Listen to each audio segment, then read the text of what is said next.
Hi, welcome back guys. This is your friend, the Iron Fanfics, back with amazing fanfiction. This is the series of What If Deku Had Self-Incarnate Quirk.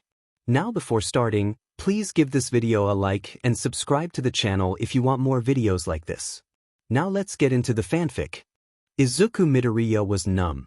The type of numbness that leaves noises drowned below rivers, vision clouded in fog, touch distant, as if his fingers were frozen. Numbness felt like a sort of violent sea, waves crashing into his mood and submerging him in almost suffocating silence. This feeling wasn't exactly new, especially to him, but it was weird for it to occur today. The disassociation he experienced was often a result of something, whether emotional or physical, but today it was simply there. His tent was below a bridge, one that passed over a small river in the more rural areas of Mizudafu. It was often quiet, with the occasional car or frequent biker. Only the gentle sounds of flowing water and cicadas in the grass could break the peace. The only other occupant of the underpass was Mr. Watanabe, a kind, elderly man who was able to make a bit of cash from neighborhood chores. That's how Izuku managed to stay fed after leaving home. The man was kind, much more than his parents, if he could be so generous as to call them that.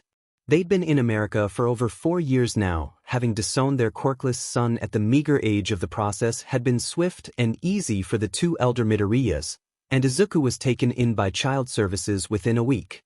He'd run from his first foster home barely a month later and was both thankful and disappointed that no one had come to get him back. So here he was, numb in the early morning of a beautiful day, with a bottle of peach water and a half-eaten container of white rice from the Family Mart. He'd thank Watanabe when they both got back that evening.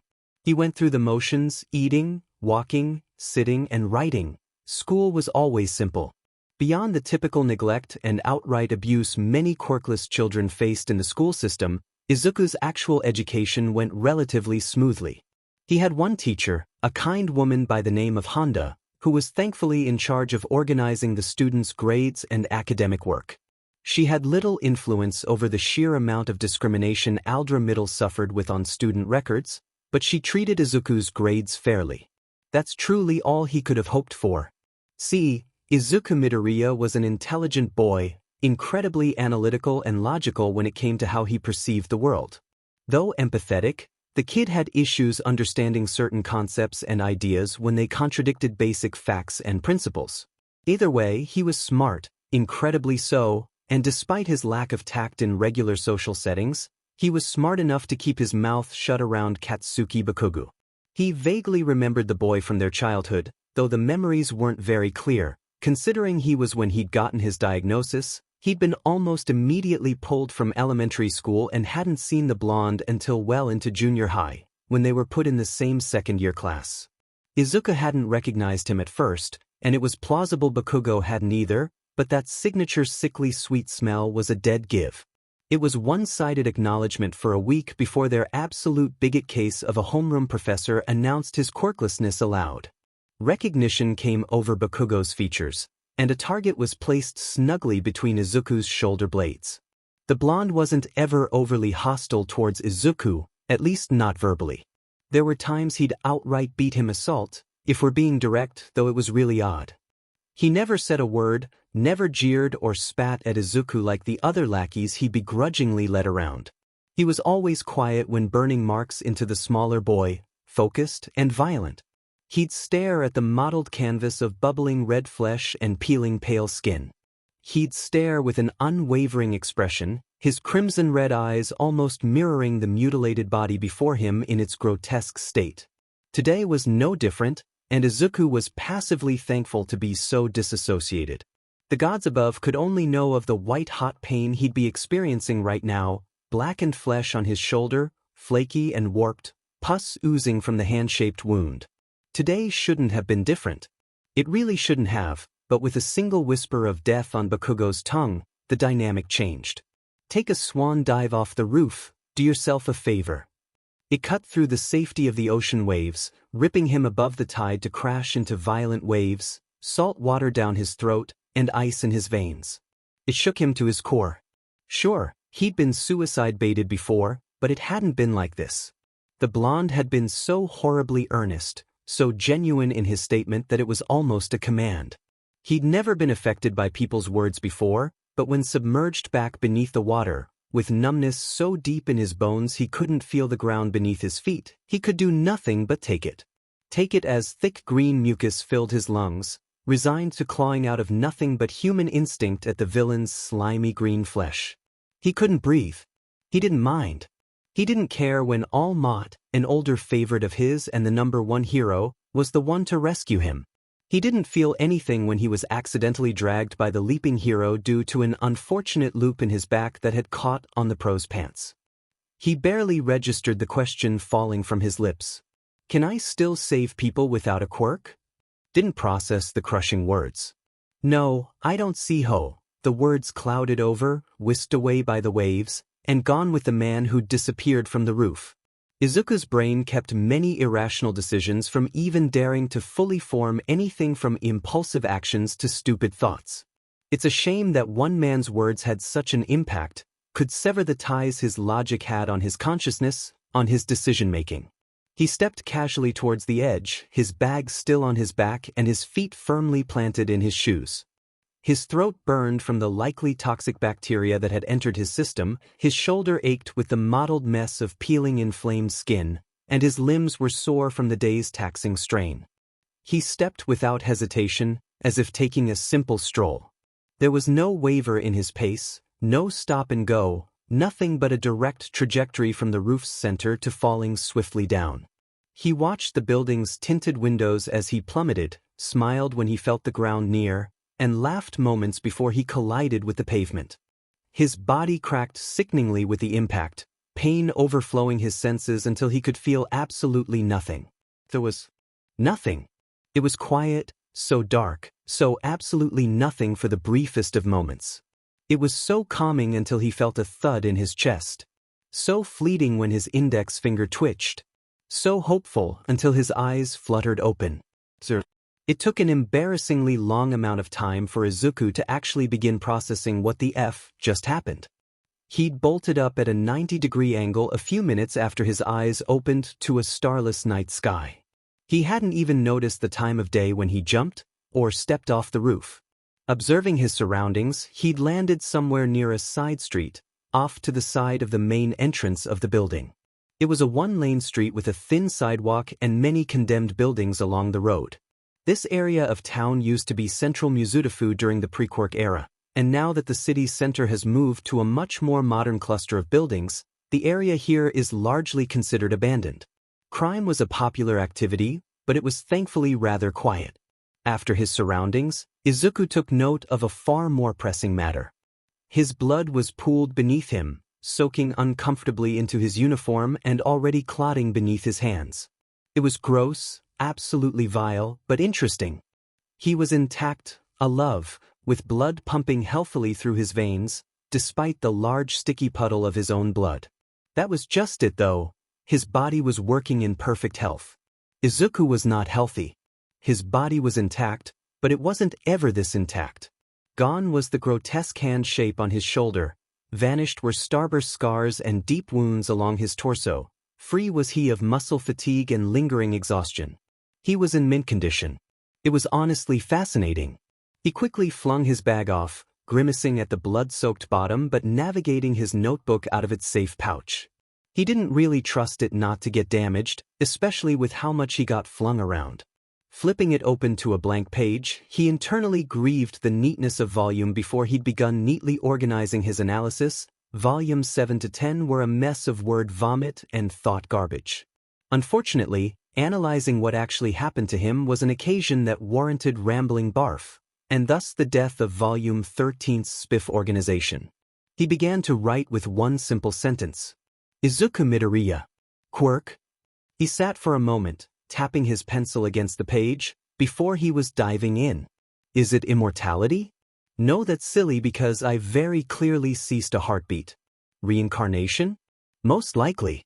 Though self-regeneration is not out of the question, the heart can restart itself after all. It would explain why I have no wounds, why it heals scars. But it shouldn't have manifested only now. So reincarnation, does it have a limit? How many times could I die until it's permanent? Would a certain type of death cancel everything out and halt me from waking up? Would I ever gain scars? Do I heal now that my quirk is active? Or do I only regenerate after I've died? How long do I remain dead? What are the side effects? Is it only when I kill myself? No, that's illogical. Even though I chose to jump off the roof, the ground, impact, momentum and everything involved killed me. If I kill someone, could I bring them back? He paused. Yeah, that was a bit dark, wasn't it? He never really dwelled on being called creepy, weirdo, stalker, or freak. He'd heard them before, and if he were any less intelligent, he'd probably take it a lot worse. Unfortunately for his aggressors, he was smart enough to know how important analysis is in the hero community. It's valuable to civilians with all sorts of harmful quirks. How necessary it is when treating quirked patients. He knew analysis wasn't creepy, but that point was a bit grim. Would I have to be the one to end their life? Or could I resurrect any dead person? Does my quirk only affect me? If I can, how would that work? Stupid thought. I can't resurrect the dead. I likely can't heal others either. My injuries are healed though, so are my scars. How severe would an injury need to be to regenerate after death? Would it be any at all? Only when a certain qualifier is met. He once again took a pause. Was this a one-time thing? He murmured absently. And yeah, it was pretty impulsively stupid of him to do this, but he was anything if not a very curious boy. So, peeling himself off of the concrete, he gagged at the squelch of blood in his shoes. Pushing past the absolutely nauseating feeling of blood-soaked pants, he climbed the fire escape on the building's side, leaving a red trail behind that honestly blended with the bright red paint peeling from the metal. Once on the roof, he had even less hesitation, skipping off the roof with a tilt to dive headfirst onto the street again. Maybe the head would cause a different outcome, considering that was where the quirk factor was stored. You know, in the brain? He landed with a wet crunch, feeling that the familiar safety of the unfeeling void would overtake him once again. Maybe it was because he was anticipating seeing the sky again, or maybe the more he died, the easier it got. Maybe the regeneration of all his scars and wounds healing made the process take longer. Maybe the head injury was close enough to the quirk factor to activate it faster. Either way, his fingers gained feeling in what felt like a shorter amount of time than before, his heart hammering in his chest as he sat up. He smacked his lips, whipping blood that was dripping from his forehead and spitting out what had pooled in his mouth. His hair was matted with it, with clots in his bangs and dripping into his eyes. It was a bit gross actually, it was a lot gross. However, it did bring something into question. If his limb was cut off, would it reattach to his body, or would he grow a whole new one? Would he be able to regrow lost organs? That's a fascinating if not unsettling thought. Could he have someone remove all his organs for donation and simply come back with a new, perfectly healthy, well-functioning system? He whipped the blood from his hands on the front of his uniform shirt, which had stayed relatively undrenched, before scooping up his notebook. It was only a few minutes of note-taking when he heard frantic footsteps slapping at the ground. Snapping his head up, Izuku spotted a vaguely familiar silhouette. It took a few seconds for him to give a name to the shapes of flowing thin fabric and dark hair, but when the man, no, the hero, slid to his side, it clicked. Pro-hero Eraserhead? Izuku watched as the hero, as Eraserhead visibly tensed at the mention of his hero name. Underground heroes weren't always away from the limelight, especially if they were sunset heroes. That was the unofficial term for underground heroes with a media presence. That included Miss Joke, Pop Step, Nightlight, and Edgeshot. Versus underground heroes like Eraserhead consisted of Kasajiriman, Whisper, Rocklock, and Boogie Boy. The later part of the list remained almost entirely out of the population's eyes, and many didn't have agencies either. Independent heroes, while not unheard of in limelight, were often reserved for the underground scene due to their nature. Instead of an agency paying their wages, unders, a name given by those unfortunate enough to rely on them in their communities, are paid directly from the government, in accordance with their cases and patrols. It's complicated, and one of the reasons Izuku swore off hero accounting while searching for alternate heroic careers. So, in short, Izuku fully understood Eraserhead's surprise. He rarely gave his heroes names to civilians he saved, and when he does, those civilians are usually too distressed to remember much about him. Well, from what Izuku's heard, he's part of a small subforum dedicated to him, one within an underground hero fan community. So, of course, being his favorite hero, Izuku was immediately alight with excitement. Unfortunately, it seemed any nerd out would have to wait because the pro was currently attempting to ask Izuku questions about the gargantuan amount of blood, and Izuku, stupidly, wasn't responding. Sorry, repeat all of those questions. He chuckled sheepishly, staring up at the pro, who'd snapped his jaw shut when the kid actually responded. With a grunt, he started again. Are you hurt? Was the simple first question. Which was odd. Usually, one would ask, what happened, but this was an easier question to answer. Luckily, no, I'm actually feeling better than I have in years, he said, standing up in the pool to shake his limbs. It dripped more into his shoes and squelched rather loudly, making both of them wince. Though I understand the confusion, he tacked on. Eraserhead had a set jaw, concern etched into the skin around his eyes, but brows set in a harsh pull. He pushed his goggles, terribly designed, really, onto his head before asking Izuku another question. Is this your blood, kid? He asked in an even tone. Izuku snorted, yes, it is. Don't worry, I'm not another child killer, he assured, waving off the notion as he grabbed his bag. It dripped, and he shook the sack to get any buildup off. Slightly bloody was better than soaked. But what were you doing in a pile of your own blood? The hero questioned further. Izuku wondered if he had this no-nonsense tone with all the civilians he encountered or if Izuku was just special. Killing myself, actually, he answered simply, throwing the straps over his shoulders. He winced after a second because that was really poor tact. I'm okay now, though, clearly. He looked at the hero, whose scarlet eyes had widened just a bit. I swear it won't happen again, guarantee it, actually. The hero stood up himself, hiding the lower half of his face in the gray scarf he always wore. You can't actually guarantee that, he pointed out bluntly. Izuku shrugged. I mean, you aren't wrong. He huffed, beginning to walk out of the side street, but I can guarantee with at least 50% accuracy that it won't kill me. He compromised, though the argument was weak even to his own ears. Which says a lot, because if this is a quirk, and if it does prevent death, the fact he's only half sure means the intelligent hero is likely even less convinced. Said man followed Izuku onto the main road, still relatively deserted but not outright empty like the side street. I have to bring you to the station, you know. It's procedure to inform a parent or guardian of a suicide attempt since it's illegal, for some reason. He grumbled out, eyeing Izuku as if to dare him to attempt an escape. He won't the... Sorry, I'm disowned. Not parents to speak of, Mr. Eraserhead, sir, he joked, but stopped to allow the pro to walk in front, in the direction of the precinct. No foster home? Shelter? Eraserhead asked over his shoulder, how old are you anyway? Izuku upped his pace, feeling gross having to basically jog in half-dry pants. It was starting to overstimulate him a bit. It was nothing he wasn't overly used to masking. He eventually stepped up beside the taller man and evened his pace. Ran away from my first and only foster home at I'm 15 now. He answered simply. Your caseworker didn't file anything? Izuku snorted, I'm quirkless. Well, legally, I guess after today, I'm not so sure that's true. He mused. The hero just hummed, a curious glint dancing in his eyes. The walk was silent from there, with Izuku pulling uncomfortably at his pant legs and the hero remaining vigilant for any activity. Why they were walking, Izuku didn't actually know, but it was nicer than sitting in the back of a cop car. Sir, Naomasa should have known it wouldn't be a slow night.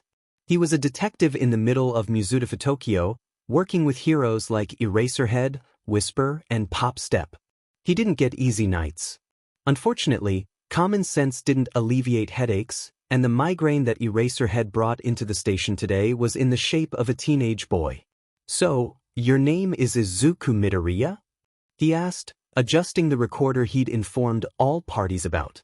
Eraser was sitting in the corner of the room, while the boy was in front of him. He was looking worse for wear blood-soaked clothes, matted green hair, dirt all over. The blood was a more pressing matter, but the kid had said it was his own. Naomasa would confirm that, but for now he'd take his word for it. Especially with Eraserhead here. Yeah, true, but Izuku is fine. The detective nodded, writing quickly. How old are you? 15. True. Quirk. No clue. He frowned. Excuse me? You're excused, the kid grinned before sheepishly clearing his throat. Sorry, well, I'm quirkless on paper, true, but I'm not so sure I am anymore. The man leaned back in his chair with a huff. Alright, and why do you say that? Well, I tried to kill myself. I felt the whole heart-stopping thing, then I wasn't dead. True, then I tried again to see if it was a fluke, and I woke up again. He took a deep breath. Okay, so legally you're quirkless. Is that the reason you tried to end your life? The kid, Izuku shrugged. Yes and no, it was sort of spur of the moment. He admitted. Naomasa clicked his pen a few times before writing this down and continuing the interview. Therapy wasn't his job, but he could certainly recommend it. It took an hour for the entire statement process to be over, and an extra 45 minutes when Eraserhead was giving his own. By the time he was led to a waiting room, Izuku was exhausted. It was nearly 2:30 a.m., and they still had to wait for the paperwork to go through. Then even more time when they figured out where to actually put him. Sorry, when dealing with kids, it takes way too long. Eraser grumbled, coming back from a vending machine to hand Izuku a bottle of water. The hero cracked open his canned coffee and slumped into the chair beside him. Thanks. He smiled, uncapping the bright packaging and relishing the cool water down his throat. It wasn't anything like suffocating on human sludge or the familiar burn of salty ocean water. It was nice. He eyes the space, all sterile walls and lights that were a bit too bright. There was a bit of color in the form of a short woman at the secretary desk. She had scarlet red hair, pale skin, and dark eyes, with antennae coming from her head. They bobbed along to the music she was humming, tapping away at a computer in a way that should have been irritating but was actually quite melodic. He wondered what the antennas were, even if there were only two possibilities. Whether they were her quirk themselves or a gene mutation. If it was the latter, he was curious what her quirk truly was. Considering she was rather sonically tuned, maybe a hearing-based quirk or voice. That's Hayami-san. Eraserhead grunted, snapping Izuku's eyes from the woman. He was staring. Which is kind of embarrassing. He tried to train out that habit ages ago. Oh, she seems chipper? Izuku answered a bit awkwardly. He wasn't really in the mood to talk, his fingers twitching. He had no information on her physically beside the antenna and was dying to spend time working. A bit too chipper. The pro retorted, eyeing Izuku from the corner of his eye. He took a breath. Listen, you might end up being placed temporarily under my guardianship. Izuku froze, hand tensing as his head whipped to the side. The hero looked impassive, but he was burying his lower face in the gray scarf. He seemed nervous. Izuku didn't know why, of all people, he should be the one bubbling with nerves. After all, Eraserhead was his favorite hero. Izuku had grown out of childish fanboying, instead developing a sort of fixation on heroes in a different way. The system fascinated him in all its flaws and necessities, from how hero agencies operated, to morality, to gear, and history. The entire hero system fascinated him, and Eraserhead was one of his favorites to spend time on. Even with little to no information about him, he knew Eraserhead was an incredibly efficient pro, with a really complex moral compass and a sort of apathetic compassion that was difficult to understand. It worked for Izuku. It was a direct sort of care that didn't involve unnecessary please entries or false empathy. He didn't try to connect with victims, sympathize with villains, or draw lines between what someone's reason was. He trusted his gut when reading situations and often spared people who deserved to be spared. Being told he'd likely be placed with him was causing his bones to practically vibrate, his chest tight as his face contorted in a really awkward smile. What was most exciting, however, do all underground heroes have emergency foster licenses, or are sunset pros like Miss Jokes exempt? His hands itched. His bag was in a locker right now, and that was his notebook. Eraserhead, to his credit, seemed to almost expect the question, despite his slightly narrowed brows. Miss Joke has an emergency license, but I'm pretty sure Crawler, Nightlight, and Pop Step declined. He shifted in his seat. To answer, it's not mandatory, but most accept the offer to have it, even with the checks and home visits. He said this, referring to the CPS strict guidelines when it comes to the parent side of the foster system. It seemed even tighter with pro heroes. Izuku nodded. So unlike Limelight heroes, they do get an official offer, he hummed. Since most Limelight heroes are outright barred from foster work, it's harder for those heroes to adopt, especially in the top 5, let alone pass the parental side of the foster system. I do wish the kids were monitored as closely. They get treated pretty badly half the time, but I understand. If the parents had misqualifications, that's on the CPS, but if the kid's a problem, that's easier to cover up. You know, I think it's a fascinating thing that most underground heroes are required to have those licenses. Sure, heroes in general can have temporary guardianship, but that's a 24-hour thing for rescue victims or hostage situations. Underground pros deal with things like quirk trafficking, domestic issues, and cult activity. It's only logical to have that necessity in place. His thoughts were cut off when a small hand waved at a safe, non-seeming distance from his face. Hayami-san was in front of him, handing him his bag as she held a thin stack of paperwork. "Finally with us, mister?" She smiled gently, letting him take the now-dry bag before handing Eraser the small stack of papers. The hero immediately began to sign, and Izuku was preoccupied with pushing on the underside of his bag, feeling the dry blood crunch and warp his bag. "Ew," he said instead of responding, pulling a giggle from the woman. "Yeah, it's pretty damaged. I made sure nothing was too destroyed on the inside after my friends conducted a quick search. Your analysis is really well written. You could go pro." She praised happily, rocking on her heels. Izuku looked at her, a bit confused since that was a really weird sentence, but it was then that he spotted a centipede on her shoulder. He then saw a few ladybugs in her hair, a stink bug on the collar of her button-down, and a moth on the cuff of her sleeve. "Bugs," he muttered, patting blindly at his zipper for volume 0. He was sent off with Eraserhead about 25 minutes later. It likely would have been quicker, but Hayami-san indulged his curiosity and answered his question. Her quirk was called entokinesis, and it boiled down to bug control. Beyond simple communication, she could also mentally connect her brain to theirs, being able to see through their eyes and experience things through them. She had emotional connections with them, and her antenna allowed her to properly navigate her surroundings when she was too connected to an insect friend. According to her, Eraserhead's partner really disliked her quirk. Said partner was apparently already in the apartment, along with, apparently, their child. Izuku was dying to write that down. Eraserhead was not only married but had an actual child. Speaking of partners, present Mike. Eraserhead's apartment was actually really nice. The style was shockingly maximalist, with overgrown houseplants, hanging decor, and warm lighting. Yellows, greens, browns, and oranges in various muted to vibrant shades, wood floors, and old furniture. And finally, there in the center was the voice hero present Mike. It wasn't entirely shocking, at least not fully. Anyone who'd have the patience as a homeless kid to sit outside electronic stores for Sports Fest reruns would know that students Aizawa Shoyuta and Hisashi Yamada were close, alongside Tatama Shinso and Shirakumo Oboro. The latter two had an interesting history themselves, and while Shirakumo was a tragedy, Tama Shinso grew up to be the underground hero whisper. While the first two just so happened to be the adults he was standing with right now. "Married present Mike?" he asked Eraserhead excitedly, rocking on his heels. This was fascinating information, and he was a bit jittery that two really good heroes were still close after school and married at that. That he certainly did, little listener, practically begged me for years. The voice hero swooned, dipping his body to drape gangly limbs over his spouse, who grumbled back. "You proposed to me."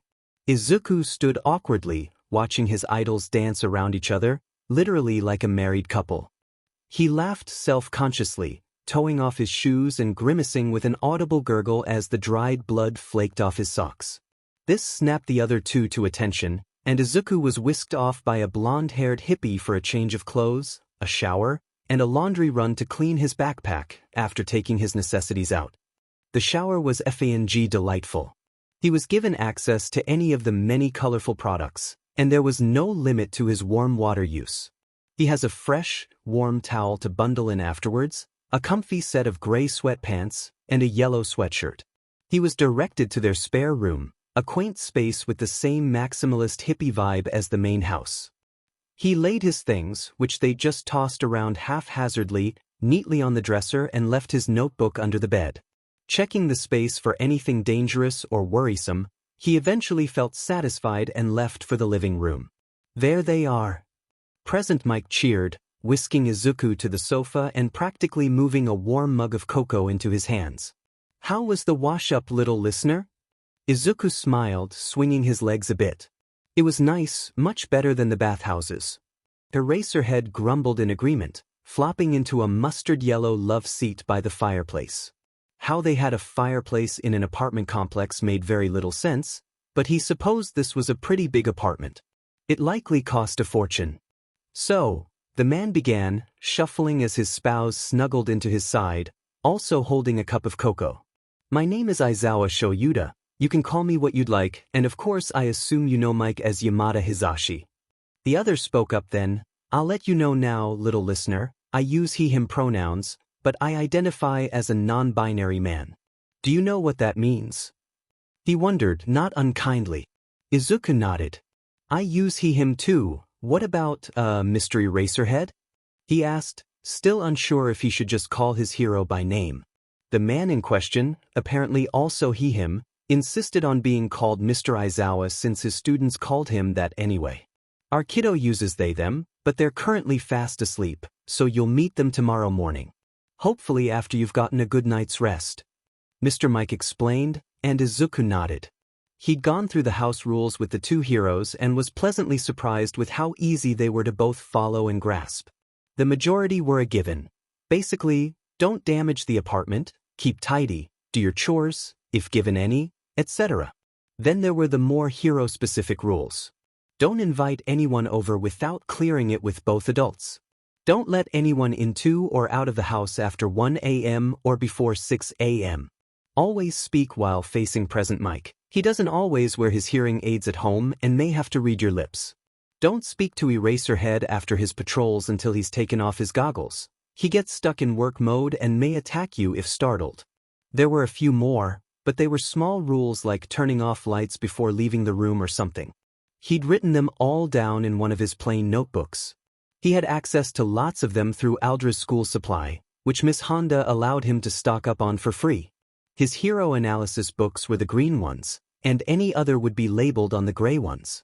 He'd started a new one to document his time here and to act as a reference for the new lifestyle.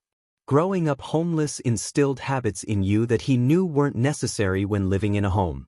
If he were someone else, he'd likely have a much harder time breaking these habits, but he was used to adapting.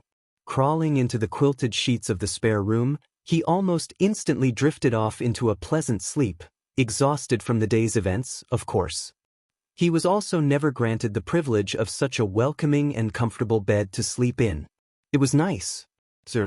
The next few days were hectic, very hectic, actually. The first thing that occurred was his removal from Aldra Middle. He hadn't given them many details on his schooling, but either way, he was moved to the same middle school as Neito. Neito Ayama, previously Monoma, the only child of the pro-heroes present Mike and Eraserhead, and a DMN near insufferable flatmate. Don't get him wrong, Izuku actually really liked this kid, but they were very difficult to fully coexist with. Not only was Neito extremely high maintenance and well spoiled, they were also annoyingly humble about it. It made their seemingly privileged and entitled behavior all the more frustrating since they were clearly self-aware and respectful of the things around them, despite their cocky attitude. It sparked that bitter part of Izuku, the part that Mr. Watanabe had been sure to keep Izuku aware of but never fed. The old man had been incredibly important in Izuku's upbringing, at least morally, and it pained him to admit he was having trouble staying grateful after watching this blonde kid live such a wonderful life. Speaking of Mr. Watanabe, though, Izuku was pretty hasty to inform him of the whole living situation change. The man had wept with Izuku, glad he was off the streets and in a safe place for the time being.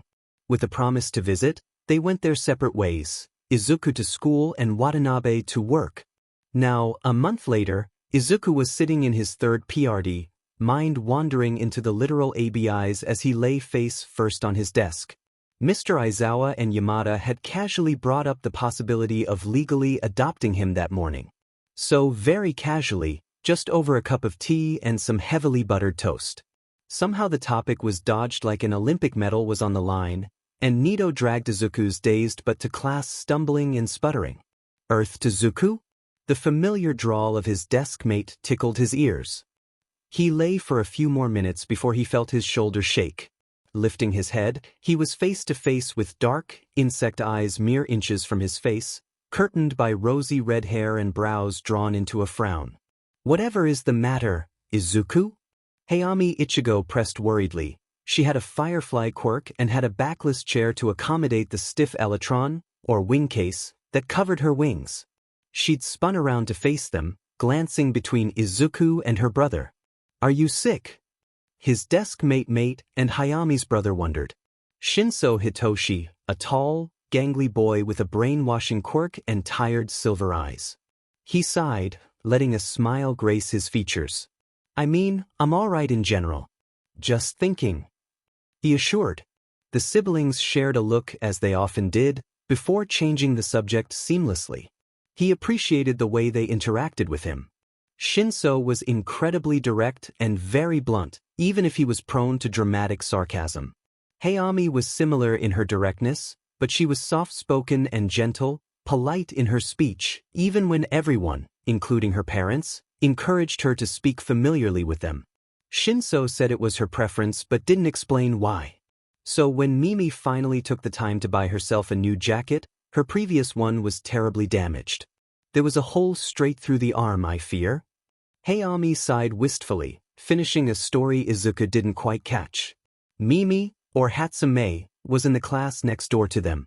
She was an incredibly talented inventor and was lucky enough to have access to the resources to make high-quality items thanks to her father.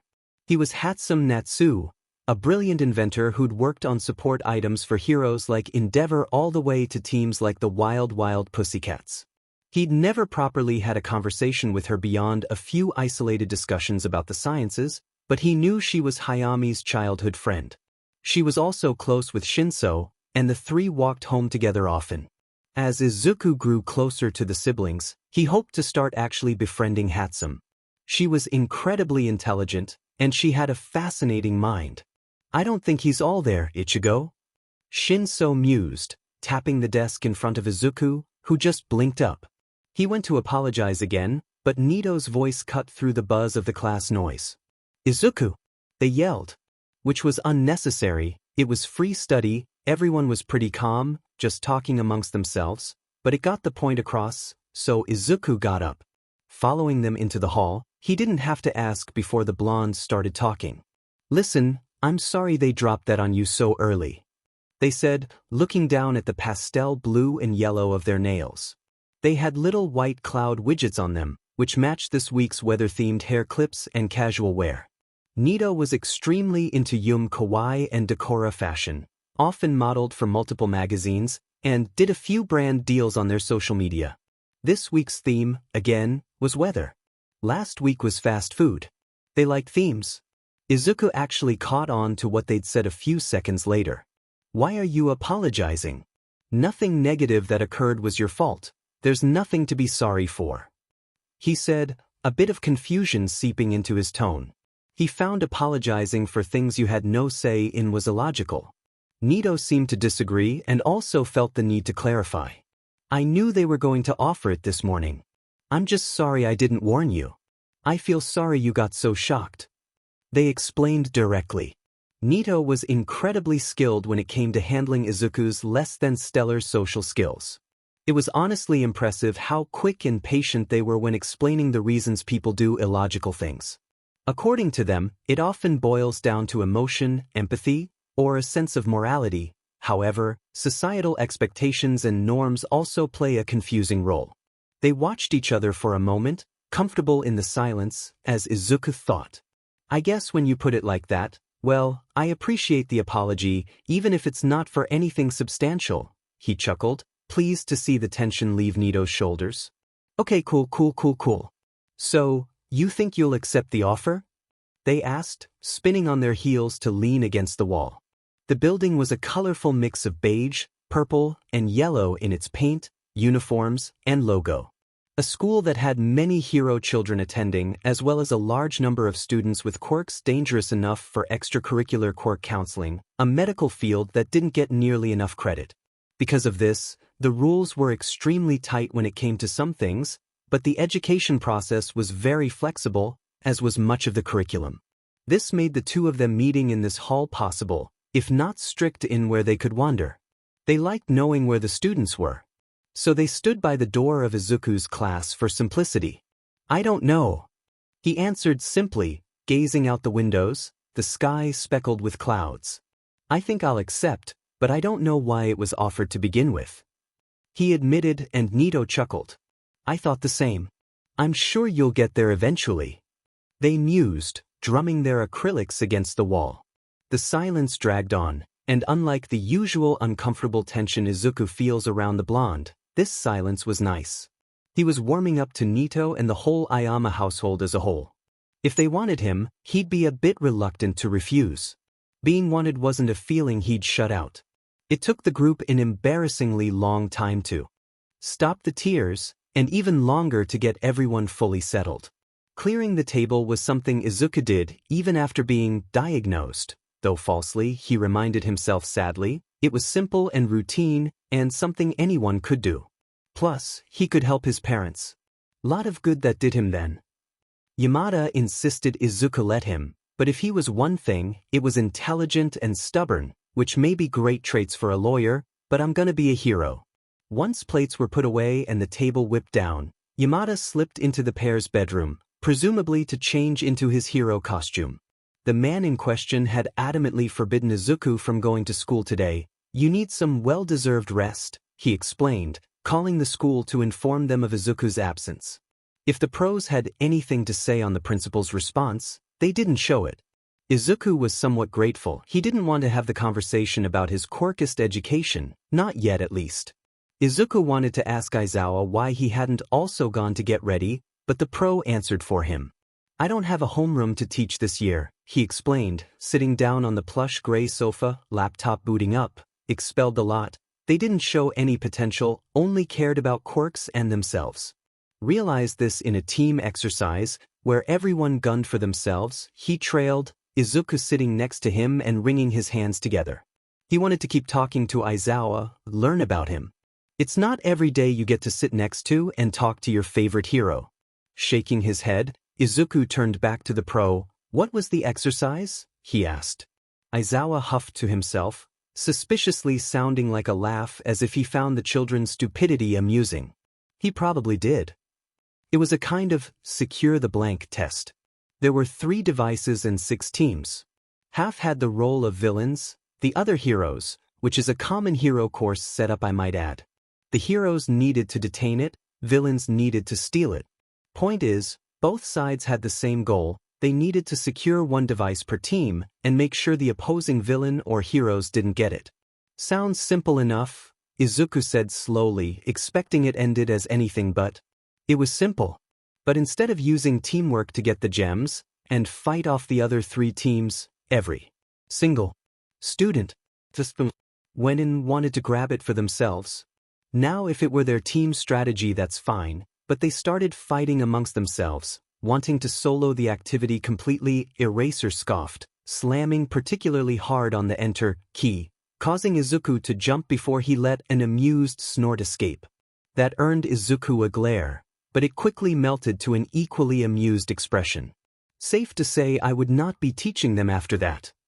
Aizawa finished, and all Izuku could do was laugh. What a bunch of egotistical losers.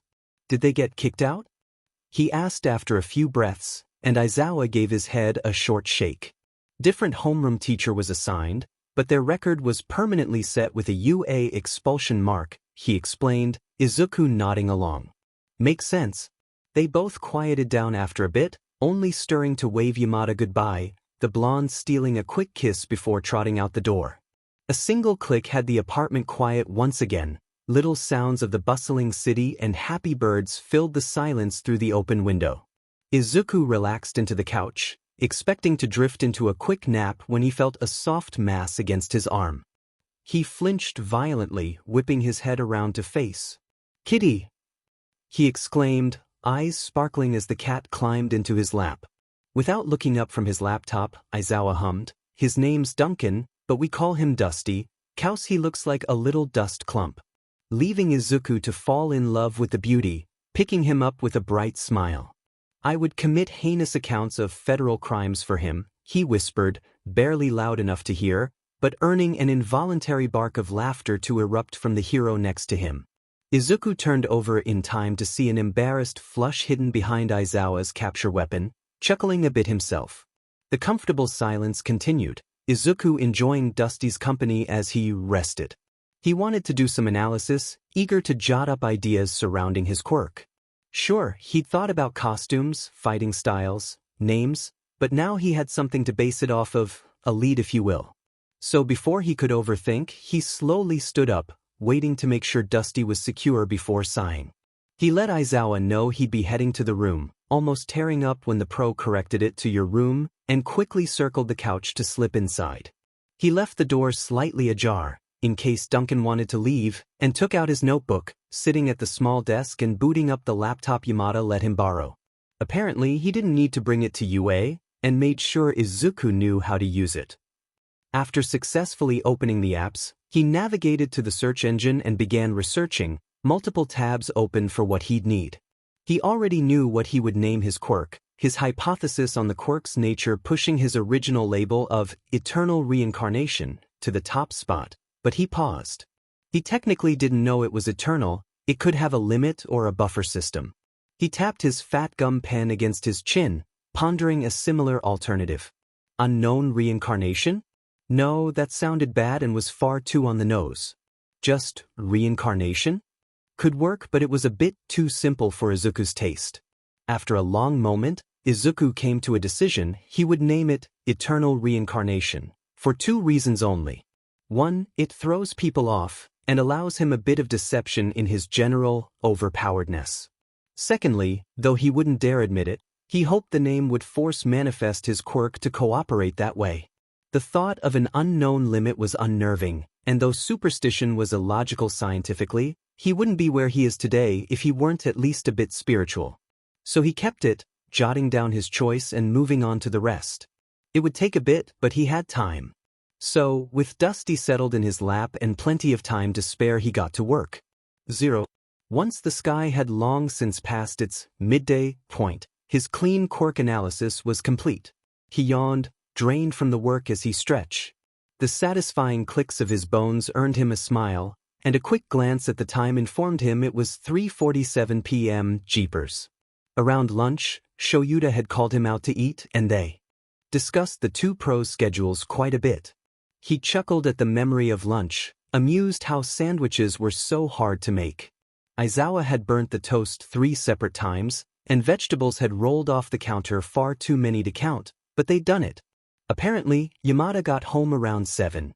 Mike co-hosted Put Your Hands Up Radio with a pro named Lost Boy. Izuku enjoyed the station no matter who hosted, and Lost Boy was certainly entertaining. His humor was always suspiciously young and hit quite well with the kids. He knew most older folks listening in preferred Mike, his charisma fit for people of all ages, but Lost Boy had a special place in Izuku's heart. For one, the pro had a body covered in moss. Some people speculated his body had moss-based body hair, but Izuku had always known better. With simple digging, it was clear it reacted to the sun. Lost Boy's body most likely has the heightened qualities that surfaces in the forest held to be able to grow moss. It was one of the first full theories Izuku had developed at the ripe age of 8, and was also his first theory to be confirmed. He'd been overjoyed when a caller had asked, and borderline ecstatic when the hero had confirmed he'd been right.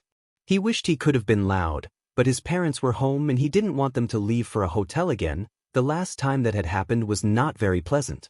Point is, he knew the general days Yamada would be home late, show days he logged off around 7:10, and the drive home was only about 15 minutes, so 7:30 was his usual leeway time when asked. He also learned that Sho Yuta went in to teach the class he'd expelled twice a week, mandatory hero ethics replacing the 2 days of combat training. It was a humorous situation, but thankfully those 2 days were strictly Tuesdays and Wednesdays. Izuku was thankful it was Thursday today. He'd only need to go to school one more time before he had the weekend to relax. Petting a now sleeping Dusty, Izuku couldn't help his eyes glossing over, a soft, gentle smile setting on his lips. Even though he'd practically had his entire world flipped like a glass vase and shattered, through some miracle, it was getting put back together. An old art form came to mind, one of gold seals and broken pottery. The thought of fixing something broken and making it into something wonderfully new. He didn't believe he'd ever be fixed, but he hoped no one would give up their efforts to try. Not too quickly at least. House reference stuff. Izuku's room replaces the storage area, smiley face. Also Izuku's room design and fashion sense and stuff will also come later. Dinner was surprisingly uneventful, and the evening mellowed out the same. Aizawa had run him a bath, one he profusely thanked him for, and Yamada had even taken it upon himself to mend his uniform a bit, something he was once again adamantly grateful for. Yet settling into his bed, gosh that's still so odd, he couldn't help but be upset. Anxiety and dread filled the crack between his bones, and justifiable exhaustion seemed to make its way over his body. He wanted to sleep, he did, but he was too tired to sleep. He wanted to laugh at himself at the thought, too tired to sleep, probably the most illogical thing Izuku had ever conjured up, but he was. He was grateful for his situation, happy he had a place he had, unnaturally, begun to already call home. Yet he was so tired. Nothing had really changed in an overarching sense. He knew he was fine, knew he was going to be a hero, knew he'd make it, but nothing had outwardly been affected. To everyone else, he was still quirkless, useless, unevolved, and oh so very weak. He had never believed these things, but one little event on a secluded roof at 2 in the morning wasn't going to change anyone's minds. Only those who were there could have reason to believe in him. All in all, discovering his quirk wouldn't change anything at all, and it hurt. He was finally excited, realizing his goals were so much easier to achieve, and yet no one would see it that way. Maybe he had issues with validation. Maybe he thought being so open would get him better results. Maybe getting a dramatic reaction from others was his own way of validating horrible situations he could no longer connect to. You can't really blame him, can you? He didn't like how much he relied on this coping method. He certainly didn't like how it didn't protect him from people like Katsuki. Yet he couldn't help it. He'd put himself back together so many times, trying hard to seem okay, to not seem weak or useless. Yet he still wanted someone to help. All this effort into seeming fine, only to realize people won't try and fix something that looks perfectly fine. People are selfish and lazy, giving themselves as many reasons as they could to not find faults, to not be required to put in the effort, to fix, to work. People were selfish, but so was he. As he felt himself drift off, Izuku couldn't be bothered to wipe the warm liquid caught along the sides of his face and his neck, because tomorrow he didn't know how he'd handle the day. Didn't want to know what he'd say, what he'd admit, how he'd explain anything that might happen to the pros who took him home. He knew he couldn't hide anything, knew his mind wouldn't let him. He knew it'd slip, that he'd immediately tell the heroes everything. The bullying, the discrimination, the pain. Most of all, he felt sick knowing he'd feel happy at the negative reaction he'd get from Aizawa and Yamada. He hated the thought. Hated himself. Hated how through the guilt of enjoying people's reactions, he still wanted someone to tell him he was perfect. Hold him and justify his misery, tell him what he's been through is horrible, that how he's treated is disgusting, that he had the right to be upset. He hated above all else, that even now, he depended on someone else's acceptance. Clawed at it. Craved it. Forced everything aside to get it. Sleeping should be a relief, but as he finally shuts his eyes, he could only feel empty, the same as the dreamless sleep he always got at night. Sir. Izuku was relieved with how smooth morning seemed to go.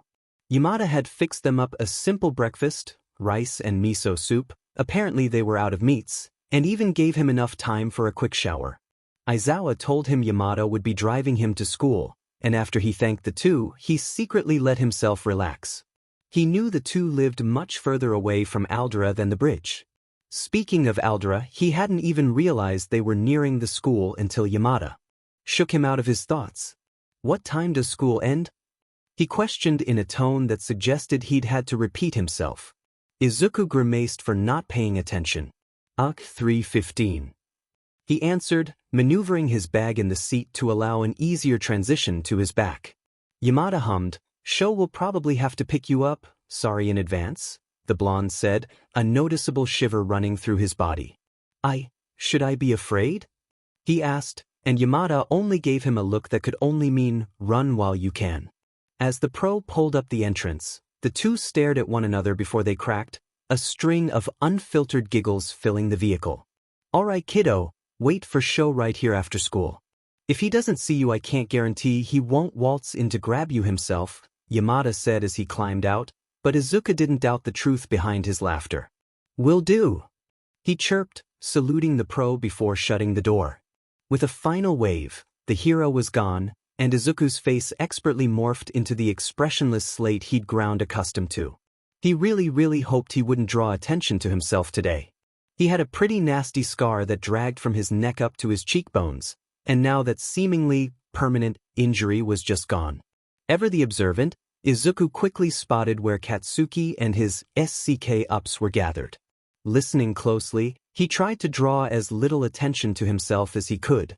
"It was so boring when both you and Deku were gone yesterday," Izuku caught someone say. "Katsuki had missed school?" "Yeah, but it was super cool how you fought against that sludge villain." Another shout. The same one Izuku had been targeted by. All Might had caught him though. Hadn't he? The explosive blonde scoffed. "I didn't need to even go to the hospital, only weaklings need to. I just went 'cause my mom told me to, and heroes don't make their moms worried." He bragged, and while that was true, it was amusing to see Katsuki so confident after an attack like that. If Izuku hadn't regenerated, he didn't doubt he'd have some lingering issues in his lungs. Thankfully, it seemed they caught whatever Katsuki had also got from the attack. Izuku could only assume it was some sort of organ suction. Having bits of human slime in your system is probably the opposite of healthy. When Katsuki made eye contact with him, he glared, as usual, but it seemed less violent. Izuku wouldn't put money on that at all, but the blonde seemed almost pensive, thoughtful. Confused? He shook his head, took a breath, and walked through the yard. Only a few hours. He would survive. Probably. Probably not. He was wrong. So very wrong. He would not survive. This was the day he died. He wouldn't be able to come back. Goodbye, world. Hey, are you even listening, you dim nerd? Katsuki growled, a quirk-powered fist cracking the wall next to Izuku's head. Izuku nodded quickly, face remaining equally as blank as it was that morning. He didn't want to be here. Why had Katsuki dragged him out? Without his lackeys? Did he not want any witnesses? What was this even about? School was over, Aizawa would be waiting and then cause a scene trying to find him. The blonde hadn't said anything to Izuku all day. Was he waiting for something?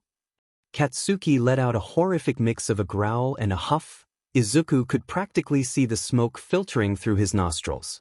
You better be, I own your pathetic attention. So listen closely, you disgusting nerd. What the FCK were you doing this morning, huh? But what had he done? He could usually form some sort of logical connection between his behavior and Katsuki's outburst, but not only had they basically not interacted at all today, but no one had. He'd sat where he was supposed to and did what he had to, nothing more, nothing less. So what had he done to give Katsuki his usual impression? Did the blonde develop a new irrational reason to believe his superiority is being challenged? Well, you speak when someone superior asks you a DMN question. He shouted, palms heating far too close to his head for Izuku's liking. I don't know what I was doing, Kachan. he said, voice sweet as ever but as dull as his expressions had become. You making a fool out of me? Think you're better? That I wouldn't notice your fancy new car? And who was the person driving? Auntie Inko finally gets a charity offer for her FCK up of a son? That how you could afford him? You're too much of a burden to deserve good sheet like that. It all makes sense. Of course, Katsuki would act this way. Izuku wished he could say, but now he was just even more confused. Wait, Charity my mom? What are you dash? Another boom. Since you're too much of a useless more Nick bug, I'll spell it out for your pathetic ass. Where the FCK did you get a car? How what? Izuku glanced down at his scarless skin, mended uniform, clean hair. Was Katsuki blind? He might as well be, considering his quirk could have caused Izuku issues with his eyesight, though he couldn't tell you what, he just knew something was wrong. So it was a logical assumption, but come on. Out of everything to notice, it was a class-related change. What a DCK? Kachan, that's what you noticed today? He scoffed, despite knowing he'd regret it, but overall too out of it to care. Of course Katsuki would pay attention to something material rather than the living person in front of him. Katsuki scowled so violently Izuku would almost worry his face would get stuck. The blonde reared his hands, palms burning red. The HLL'd you just say? Looking down on me, you quirkless waste of space? How dare you even think of speaking to your god that way? There's nothing else to notice on someone who's nothing. Izuku braced for impact, eyes squeezed shut and mind shut off. He didn't want to feel the searing burn, didn't want to hear the hurtful words, didn't want to feel the ache in his heart at what he heard. Izuku hated what Katsuki thought of him. He hated how broken he'd become from the world around him. Izuku hated that he couldn't save him. Yet, the burn didn't come. Instead of unbearable pain, he heard a strangled scream, clawing and struggling, all of which a tad too far to be near him, with a distinct lack of explosions. Cracking an eye open, his eyes trailed over a restrained Katsuki, strips of fabric holding him. Stuck between crying from relief and anxious at how the scene undoubtedly looks, he glanced towards a very angry Aizawa. Mind telling me how you got in this situation, you med problem child? 0. Sho Yuta wasn't expecting the kid to be where he was supposed to be, but it was still inconvenient. He really didn't want to be at this dump of a school longer than he had to, but alas, the universe had other plans. After finding a secure place to park, he walked up to the gates, promptly ignoring the strange looks from the middle school brats wondering about. He needed to find the kid. The sooner they got home, the sooner he could make himself a coffee, and the sooner he drank his coffee, the sooner he could go on patrol. Walking through the gates, his vigilance immediately spiked. If being an underground hero was good for many things, parental instincts aren't one he expected. Not that he's complaining, the kid was adaptable, that's for sure. He glanced around, picking up on conversation, and he looked. He wished he hadn't. All across the yard, groups of spoiled middle schoolers talked amongst themselves about something that made Shuta's stomach turn. Talk about Izuku, his kid, being dragged away by some swipe named Bakugo. Worst of all, he focused on a particular group, complaining how they weren't invited.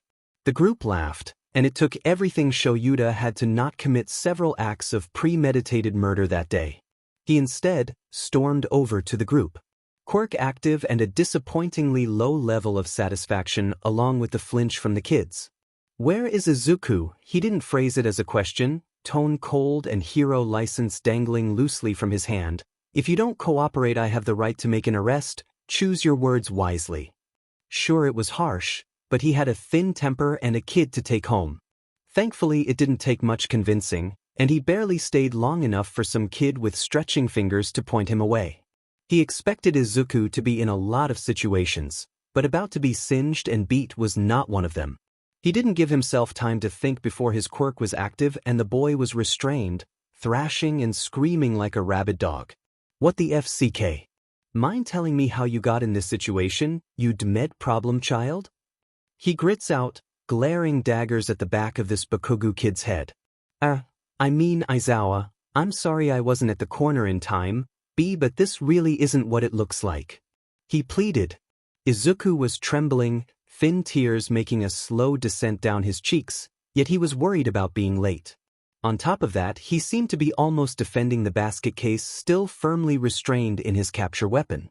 He couldn't blame the poor kid. In his mind, he most likely thought that being late was worse than being assaulted behind a building. Still didn't make it right or justifiable at all. That's not my issues, kid. Who the hell is this? Shoyuta said, deciding to leave the kid's mental state for a later date. Me? Who the FCK are you, old man? Some homeless geezer with a fabric quirk or some sheet? You can't use your quirk on a kid, especially not a kid better than you'll ever be. The kid was now glaring right at him, and Shoyuta wouldn't even be surprised if the kid began to foam at the mouth. So he glared right back. Actually, I can. I'm a pro hero, and I have a right to use my quirk against villains, he spat, feigning ignorance to the obvious flinch Izuku got at his words. The kid seemed even angrier, if that was possible, and didn't hesitate to activate his quirk at harmful levels when Shoyuta blinked. The pro quickly reactivated his quirk, as to not cause a scene and to prevent the kid from accidentally hurting himself, which he seemed almost blind to. Shoyuta caught sight of Tender Fresh where his quirk had undoubtedly burnt his wrists and arms. I'm not a F-King villain, you moronic insignificant old beady. I'm going to be a hero, and I'm gonna be the king of all the pathetic wimps who call themselves heroes. Why you aren't even a pro, I've never effing heard of you. You have the F-King audacity to talk to me that way when there's a quirkless waste of air right there? He needs to be disposed of. The kid seemed to be working himself up to something detrimental. His breathing speed fluctuated at concerning levels, and he seemed to be almost choking on his own throat.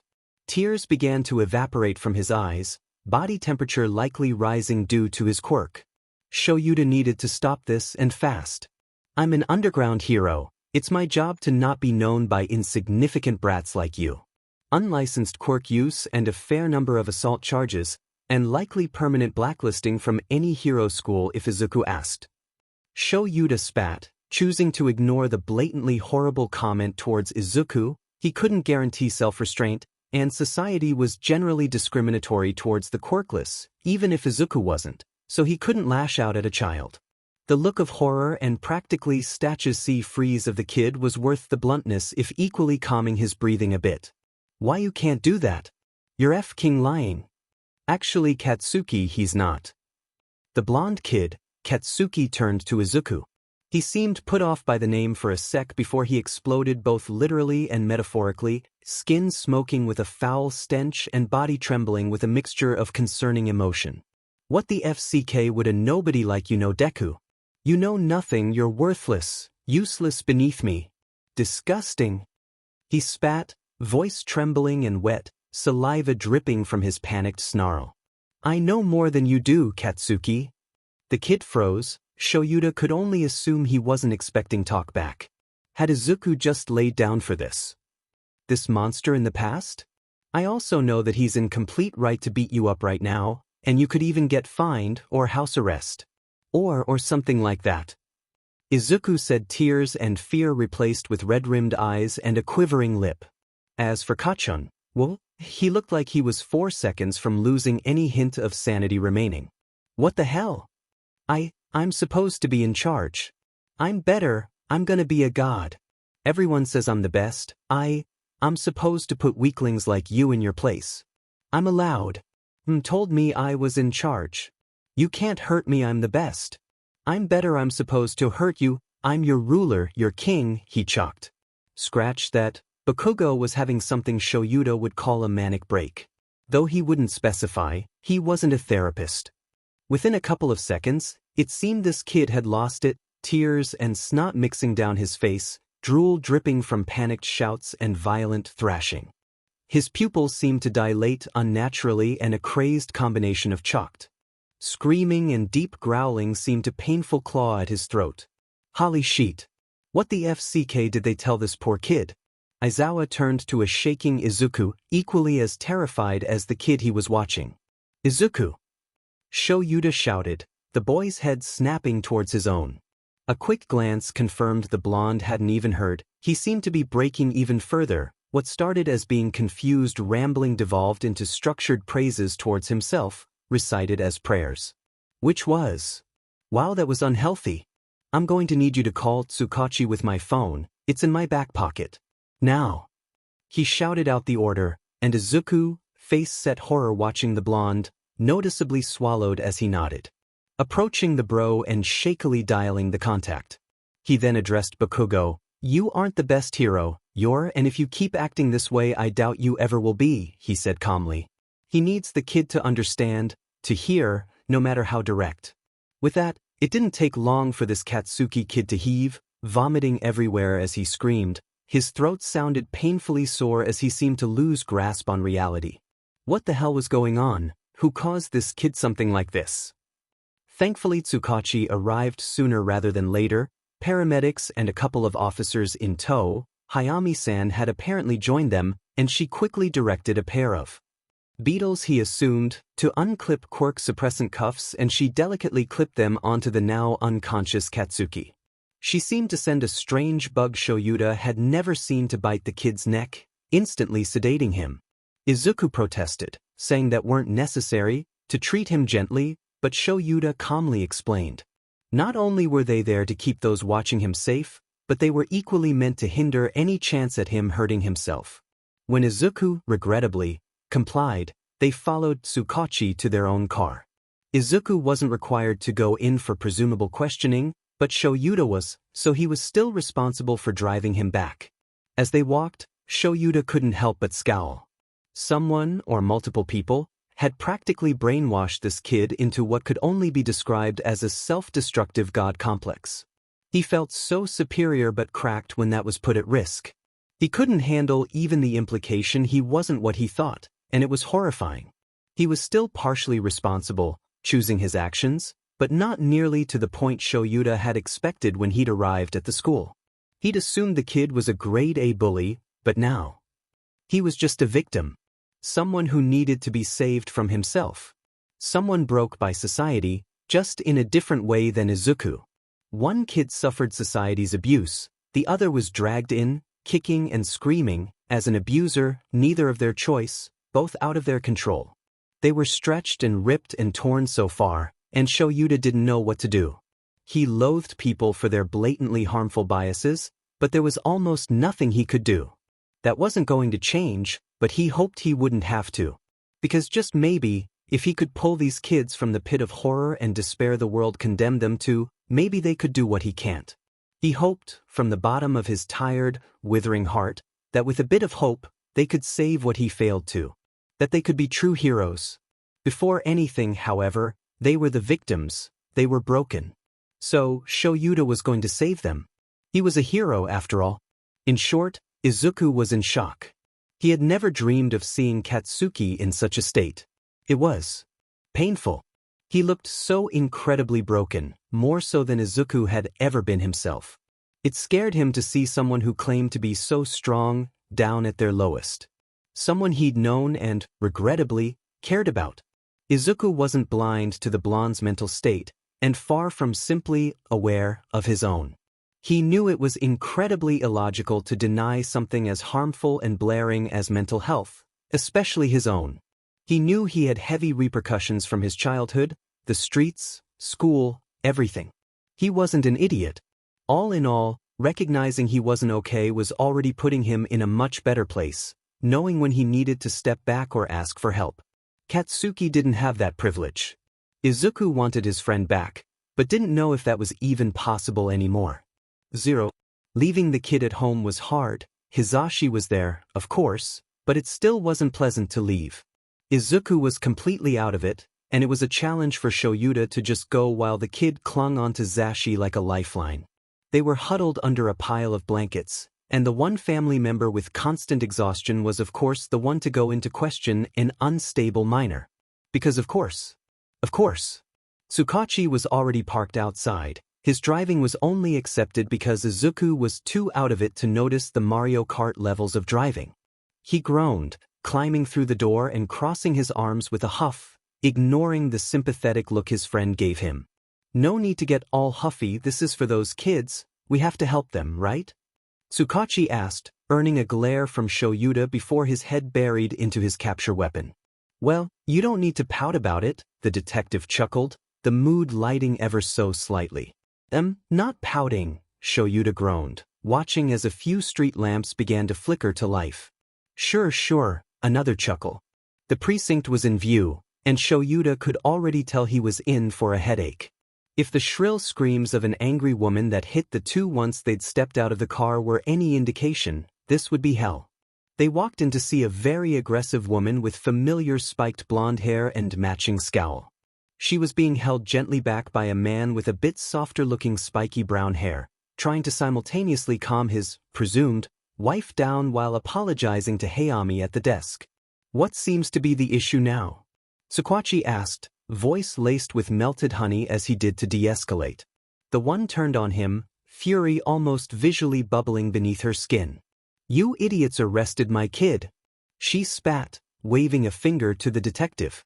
That we did, ma'am. Are you aware as to why? He said, as sugar-sweet as he could get it. There shouldn't be a reason. My Katsuki is perfect, the kid's got a strong quirk and the makings of a hero, you can't be throwing something so perfect around in a dirty shell. She fumed and Shoyuta understood now.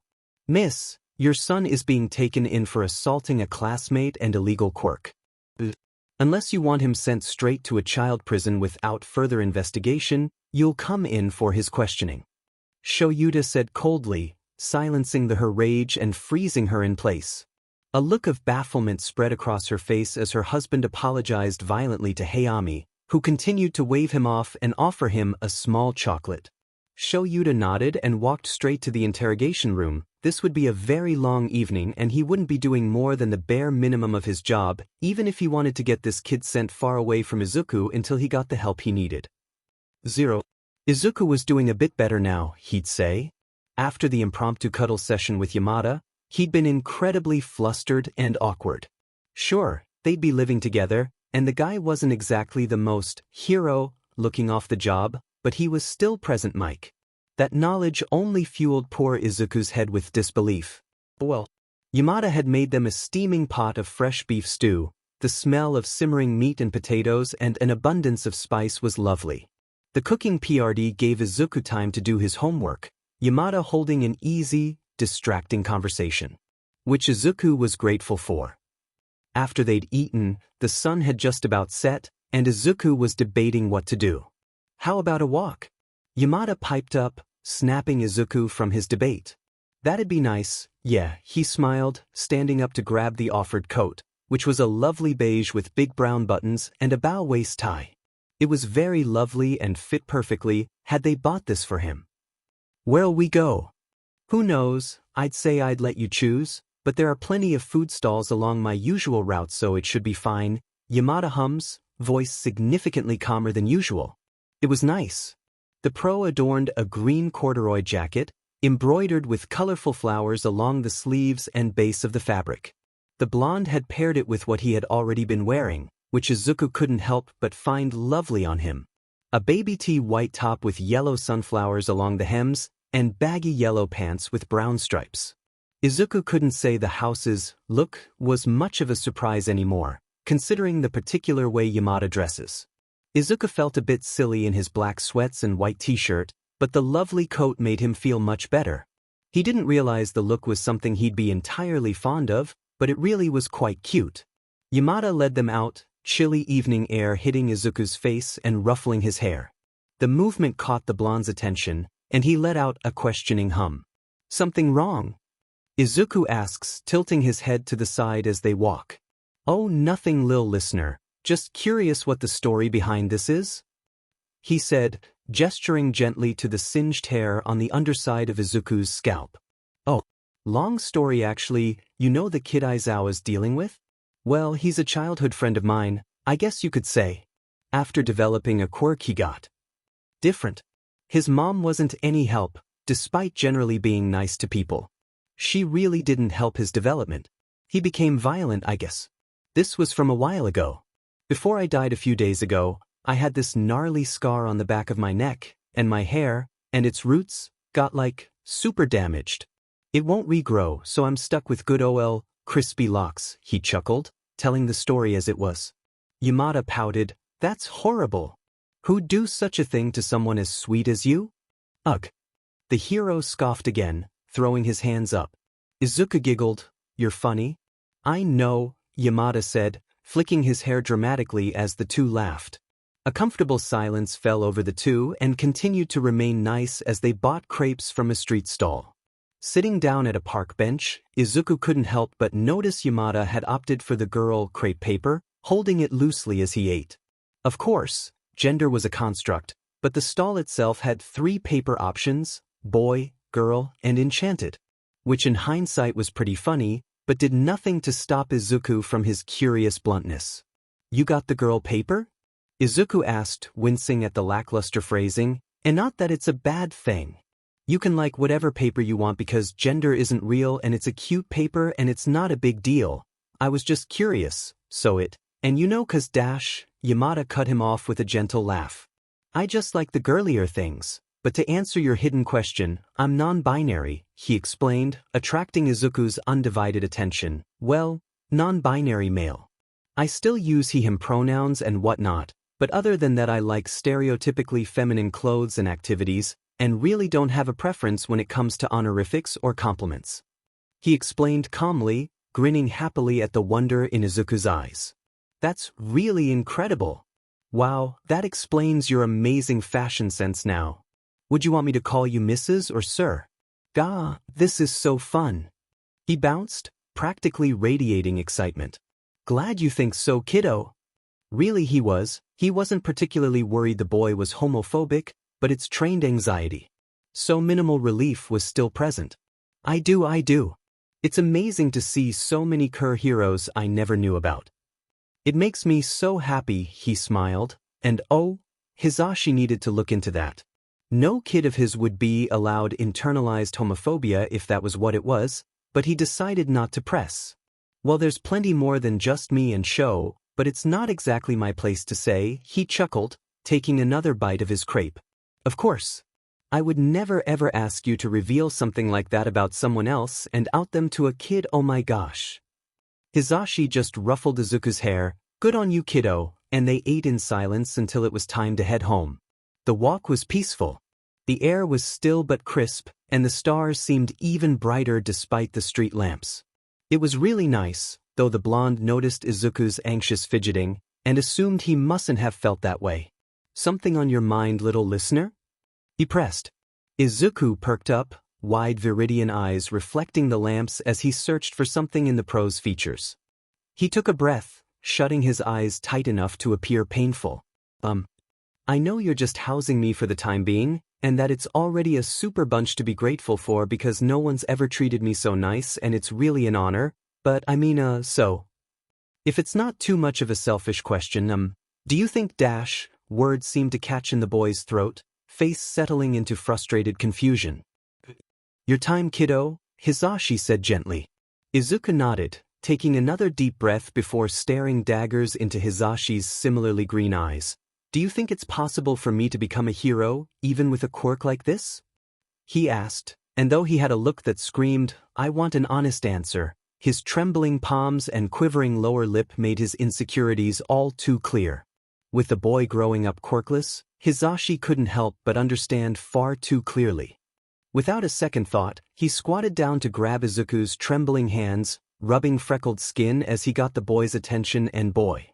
Meeting the boy's almost pleading expression, eyes filled with hope and plagued by unshed tears, Hisashi softened even further, settling back against his heels to give the boy a look he'd save only for show and little kids at rescue locations. Because he was going to help Izuku, just as if he were any other kid. The only difference was that this was his kid. If it's you, little listener, you'll be the best hero Japan, no, the world has ever seen, he said, voice filled with honesty, and it was worth it. Warm, hot tears began streaming down Izuku's face, a smile so small, so real it hurt to see. He'd likely had his dreams crushed beyond repair, and even if Hisashi hadn't thought the quirk could help, his kid would find a way. He and Shoyuta would find a way. Izuku will be a hero. Izuku choked, voice breaking as he sobbed, loud and raw. He rammed into Hisashi, arms wrapped so tight around the blonde he'd be afraid of breaking if the kid wasn't so frail. Hisashi wouldn't admit to the kid that his weight was a massive concern. Hisashi returned the embrace, hands carting gently through green tufts, whispering gently to the boy pressed against his shoulder. He hurt to see him so vulnerable, so broken. This boy was a gift from the world, a masterpiece forged by the gods, with a heart too pure and a will so strong. Izuku was far too precious, too selfless, to believe his worth was so small. Fragility seeped from his crack, gold seals not yet mending his broken soul. Hisashi hurt for his child. "Don't cry." He choked, hypocritical tears streaming down his pale face. "You're perfect." Hisashi's style. Hisashi's style. The entire situation with the Bakugus was terrifying. Shoyuta didn't know whether to strangle the woman or knock out the kid. Bakugo's dad was a sweet man. How he dealt with this was truly a mystery. Though, their dynamic wasn't what concerned Shoyuta, no, it was this woman's Bialshti way of talking about her kid, which showed all too clearly how his trash fire of a personality was encouraged. She talked about her son as if he were some sort of king, allowed to do as he pleased simply based on some superiority hierarchy she planted in his head, interjecting when he was asked vulnerable questions, and shouting when they weren't worthy of his answers. The kid only looked smug in those moments, sensitive questions about his health being met with a "he's perfect," or "why does that matter?" His mom fed him his god complex on a golden spoon and he believed every word. Honestly, it made Shoyuta sick. The final straw, however, was the violence. When Katsuki would begin to crack, head jumbled with what right or wrong way, she'd snap. Violent hits to the back of his head, accompanied by words phrased with derogatory venom, and what seemed to be an almost trained reaction erupted through Katsuki's angry shouts and fuming remarks. Around the third time it happened, Shoyuta lost it, waiting for only the bare minimum of permission to drag the women away. Worst of all, her husband didn't even protest, exiting with rushed apologies as he followed his wife. It was a painful dynamic, one that was affecting Katsuki much more than originally anticipated. The situation solidified to a few main concerns, and through many protests, a course of action was decided for the blonde. Shoyuta just hoped it was the right one. 0. Izuku and Yamada had arrived back home at the apartment a while ago. Now they were waiting for Aizawa to get home. Apparently, he'd sent Yamada a text a bit ago, informing them that he'd be a bit longer, since more and more things kept coming up, as he put it. Frankly, Izuku wasn't surprised in the slightest. Katsuki's mental state was far from healthy, and he couldn't help but feel relieved the boy was getting help. After an hour or so, Izuku excused himself to his room, Dusty deciding to follow along. Shutting the door gently, he sunk into the white sheets. Yamada said tomorrow they'd be going to get him things. Izuku wanted to protest, but in hindsight, the blonde's idea was only logical. If Izuku was going to stay here with them until he was old enough to be without guardians, decorating his room would be a way for the adults to make him feel comfortable in the space, because they certainly wouldn't have offered to take him in if they didn't want him there. Clothing was a bit baffling, but really, looking at Izuku's only shirt, it was understandable. Izuku rolled, flopping around the sheets until his stomach was laying snug against the sheets. Feeling warm paws against his upper thighs, he chuckled, feeling Dusty settle in the swell of his back. "Comfy?" he asked, a whisper of his usual volume. A low purr was his only response. "I'm glad," he hummed. "You're lucky, bud. You don't have to worry about literally anything," that earned a comforting tail flick. He decided to keep his basically one-sided conversation. "Do you think Kachan will be alright?" he mused. It's always been odd referring to him as Katsuki in his head. Sure, he deduced it was for the best, finding the terribly found nickname too painful to think about with the way Katsuki is now, but it still felt off. Katsuki was Kachan, and before everything. Izuku was Izuku. He smiled at the thought, trying to imagine Katsuki calling him by the name now. It didn't really work, but it was nice to think about. Dusty nudged his shoulder blade, presumably wishing to continue their highly intelligent discussion. Sorry, just thinking. You know," he said, lifting his head to prop his chin against the palms of his hands, "it's so weird to think about what's been happening. I mean, Kachan was arrested for Cammy's sake. That's definitely not how I was expecting my Friday to go." He laughed at his own joke. How sad.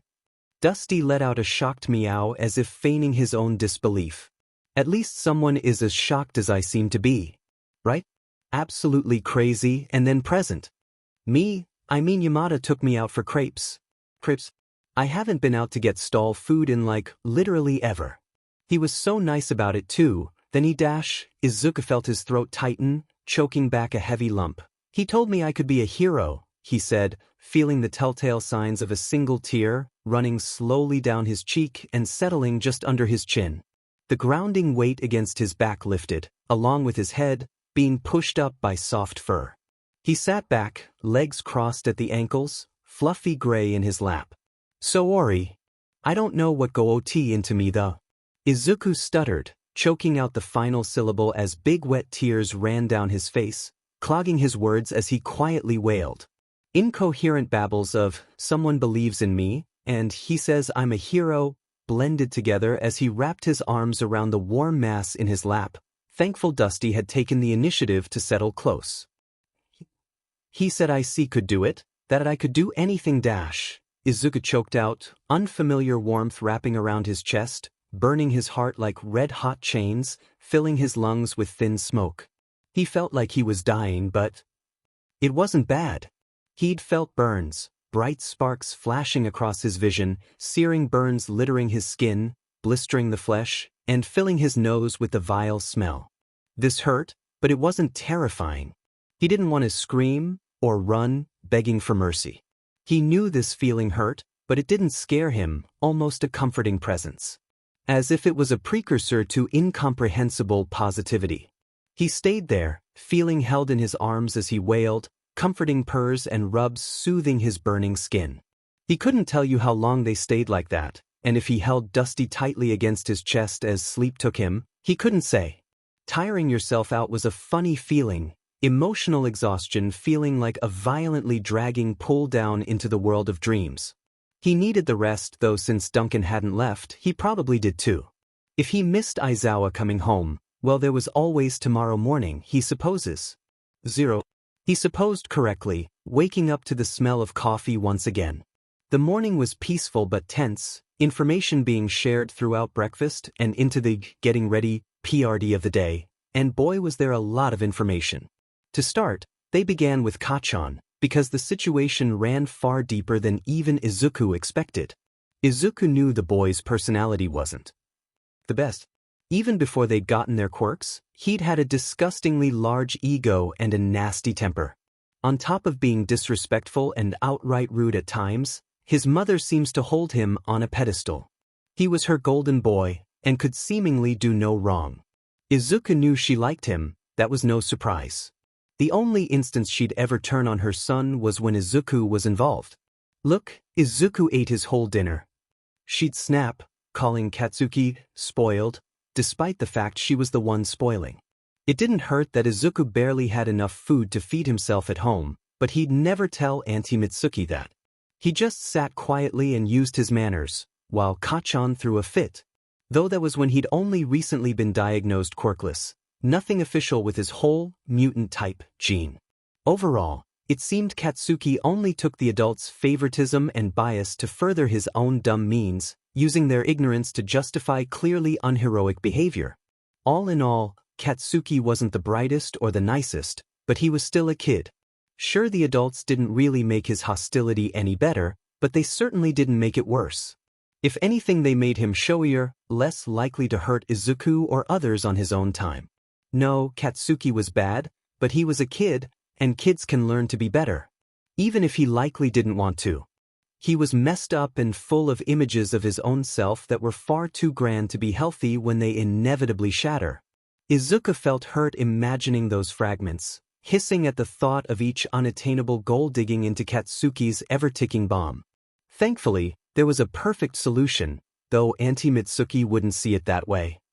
Katsuki had to be held in a hospital, a psychological one. Izuku used to be scared of those places, movies, and dramatic teenagers telling not-so-accurate horror stories. Though from what Aizawa explained, it didn't seem so bad. He'd stay there for quite some time, about 5 months. Although Izuku found almost half an entire year to be quite a while, He reasoned that Katsuki was still required to do schoolwork and was given ample time to take high school exams. Once released, he'd be staying with a pro hero to monitor his behavior. This would last until around halfway through their second term of school, around May. He'd then be sent back to his parents or to a home. Speaking of his parents, the couple in question were also required to do intensive therapy as well as charging Auntie Mitsuki to extensive house arrest until a professional deems her fit to deal with her temper alone.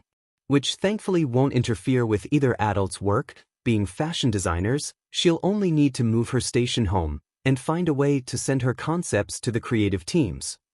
Her abuse was only really given such a harsh punishment at Hayami-san's request. Izuku had only met her briefly, joining them in the car ride home, and she was, what Izuku would say, one of the most motherly feeling people he knew. She was outgoing and chipper, a boisterous and deep voice not matching her far below average frame. She was also rather aggressively caring, practically beating Aizawa with a water bottle to hand Izuku after finding out he was dehydrated. He'd asked Yamada about the women during their cuddle, learning about her quirk causing him to almost buzz with questions. Was it voice-activated? Did she have to see the insect to make it work? How extensive can the commands go? Can she actually speak and communicate? Or are there other methods to use them? Could she eavesdrop on interrogations? Spy on drag rings through the bug's eyes? More than her quirk, however, he learned of her child. A young girl around Izuku's age. Her name was Hayami Ichigo, and she had a rather potent mutant quirk, a firefly one to be exact. She also had a son, Hitoshi Shinso. Apparently he was only her stepchild, but the way Yamada described her and her wife's relationship, it didn't really seem as if she'd been remarried. They beat out Yamada and Aizawa's snappiness by a landslide. According to Yamada's stories, Hayami Akane could only be described as a mama bear. Both Izuku and the blonde shivered at a retelling of a bully story. Kaori Shinso needed to explain why her wife, a well-respected cop, almost hospitalized a child. In the end, the red-haired cop's decision was finalized. It was a surprisingly logical conclusion, lasting a while and with ample aid to every party involved. Even if Izuku was still worried about his kind of friend and how he'd take to the ward. As for Izuku, he'd be transferred out of Aldra, as per both pros' requests. Thankfully, it was early in the term, so it'd be relatively easy. Being pros would speed up the process, finalizing the transfer by Wednesday. Izuku was bummed about missing school for 2 days, but he supposed there wouldn't be a school to miss with the transfer. That discussion, however, needed to wait. Yamada was ecstatic about furnishing and decided any large aspects of the bedroom would be done online, before moving to malls for decorations and clothing. Izuku found it hard not to humble his generosity but managed to hold his own against the blonde's spoiling nature. 0. Overall, he was rather pleased with the purchases made. For his bed, he chose an off-white spread, browns, and beiges mixed into the various pillows and added blankets, the final duvet having thin graph-like lines. According to Yamada, resident fashion nerd, he seemed drawn to things in a stereotypically light academia-styled things. He nodded along enthusiastically, both he and the blonde choosing to ignore Aizawa's grumbling disinterest. Apparently the only reason the man dressed with any semblance of coordination was due to his husband. He picked out a few decorations that caught his eye and settled for a rosy brown tint for the furniture wood. After everything was ordered, Yamada dragged the household out for some shopping. Izuku was excited, but that quickly devolved to slightly overwhelming amusement. Yamada was all over the place, buying almost anything Izuku showed interest in, only stopping when Izuku promised to let him know when he actually wanted something, so he wouldn't buy half them all. Apparently, this was what the number 2 internet media hero did with his savings. Who'd have thought? Izuku took quite a liking to the beiges and browns once again, shocker. Keeping in mind Yamada's examples of light academia, Izuku naturally felt drawn to collared shirts and big earthy-toned crewneck sweaters. Corduroy and lined pants were added to their bags, along with various sweater vests and a lovely lined beige scarf. As for shoes, he chose to buy another pair of his favorite reds, but agreed to the various pairs of loafers and dress shoes to match his look. Finally, they'd finished. Izuku finalizes their trip with a dried flower garland from a quaint occult shop in the far corner of the mall. Yamada complained he was hungry and insisted Izuku needed to be fed. So, begrudgingly on Aizawa's part, the three were dragged to an American-style 80s dinner, choosing a booth seat with a clear sight of any and all exists, no blind spots. The life of a hero. They began chatting with Izuku. Izuku was overly grateful and thanked the pros for every item he'd gotten individually. "There is one more thing, though," Yamada said, seeming to avoid Izuku's eyes. The blonde was fidgeting nervously, and on closer inspection, the raven next to him was similarly anxious, if tense shoulders were any tell. Izuku felt his own nerves spike, catching in his throat as he nodded. What do you need?" he asked.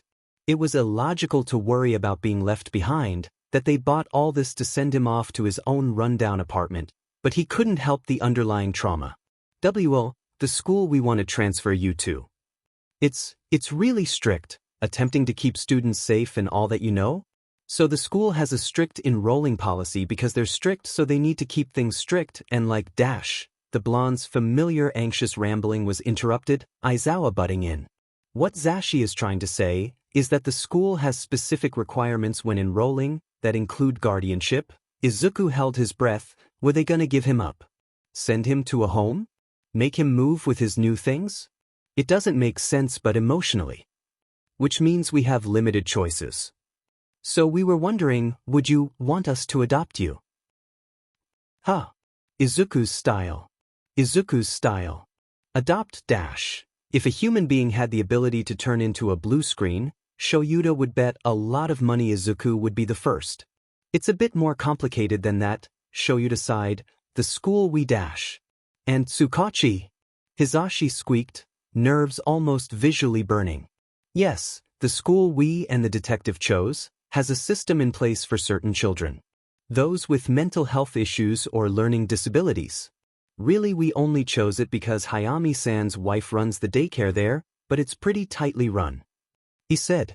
"It's got a super sweet working environment for little listeners who are a bit rougher around the emotional edges, you know?"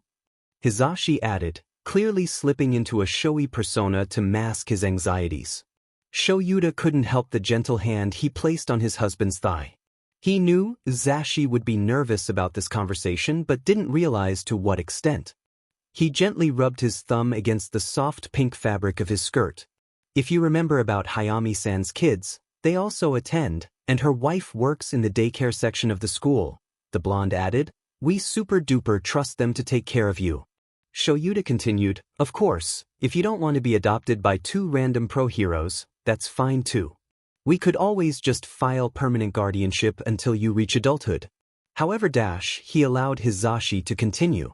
"We've actually been wanting to adopt." His husband breathed, running painted nails through his hair, "and we figured, well, you fit the situation so well, and you're such a great kid," he continued, voice becoming gradually small. "You already fit so well in our home."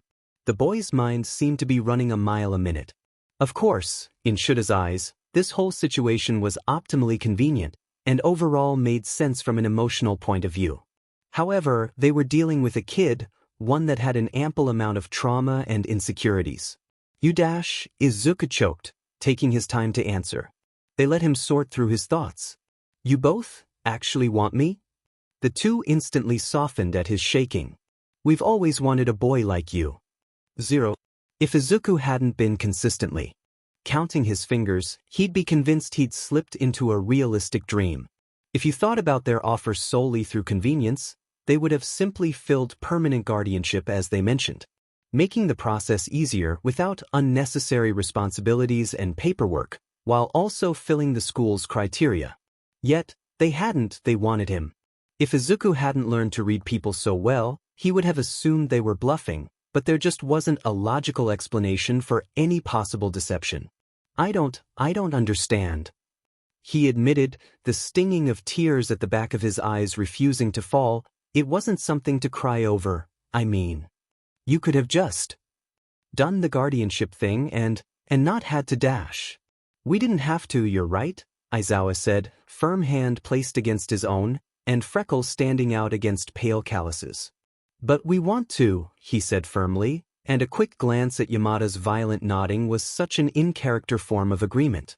Izuku let a wet laugh bubble from his chest, slipping his hands away to press still shaking palms into his eyes. He nodded, so small, so frail as if he was still worried it was a practical joke. Despite the fact that that was illogical, Yamada seemed to practically light up, practically jumping over the table in his haste to round it, wrapping Izuku in deceptively strong arms. He seemed to be crying more than the shorter was. Aizawa took more time, a gentle smile against his lips. Izuku was positive he'd been one of the only people to see the man so soft, but as he wrapped gently arms around his husband's back, carding rough hand through Izuku's hair, he couldn't say he minded. "You're ours. Our boy now." Yamada sobbed, earning a fond chuckle from the man behind him. "Not yet, but he will be," Aizawa said, earning a genuine laugh from the whole group. There they stayed until a clearly confused teen cleared his throat. In a pit of embarrassment, the three ordered their food, Yamada insisting the waiter brought them extra milkshakes. "To celebrate," it said. Izuku, however, was far more interested in the guy's hair. A black bolt that seemed almost natural ran through his vibrant blonde, and when he'd laced their food on the table, a small shock had run through Izuku's arm at the contact. "Sorry, bro," the waiter exclaimed, a sheepish smile spreading across his face. "It's no problem at all. Do you have an electricity quirk?" Izuku asked, stars in his eyes once again. The boy was visually startled, before a 1,000,000-watt smile overtook his face. I do. I guess it's kind of obvious, huh?" Izuku had to swallow an unfamiliar lump in his throat. Why was his smile so nice? Izuku nodded, bushy curls bouncing across his head. "It is. Is the stripe natural or did you add it? If it's natural, did it only show up when your quirk did? Can you just direct electricity or do you produce it? Are you conductive or does it hurt you? How do you fare in water dash?" Izuku shut his mouth, realizing he was practically interrogating the poor waiter. However, to his surprise. "Wow, so many questions. The stripe is natural, but it's more of a family thing, so I've always had it. I can make my whole body spark up and distribute it, but I guess my voltage limit goes too high, my brain gets fried and I go kind of stupid," he said, face visually dropping at the comment. "So I guess it does kind of hurt me? But I am conductive, and yeah, activating my quirk in water isn't exactly the best idea," he laughed. Izuku only spared a quick glance at the pro's shocked expressions, his own bafflement at the boy's ability to keep up quickly overshadowed by his quirk-induced interest. "That's incredible that you know so much. But getting your brain to hurt like that probably isn't entirely smart.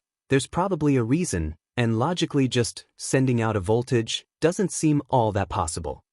I'm almost positive there's more to it than that, as well as the side effects themselves." He trailed off, mumbling an excess amount of in-depth theories and ideas, even barely catching what he was saying.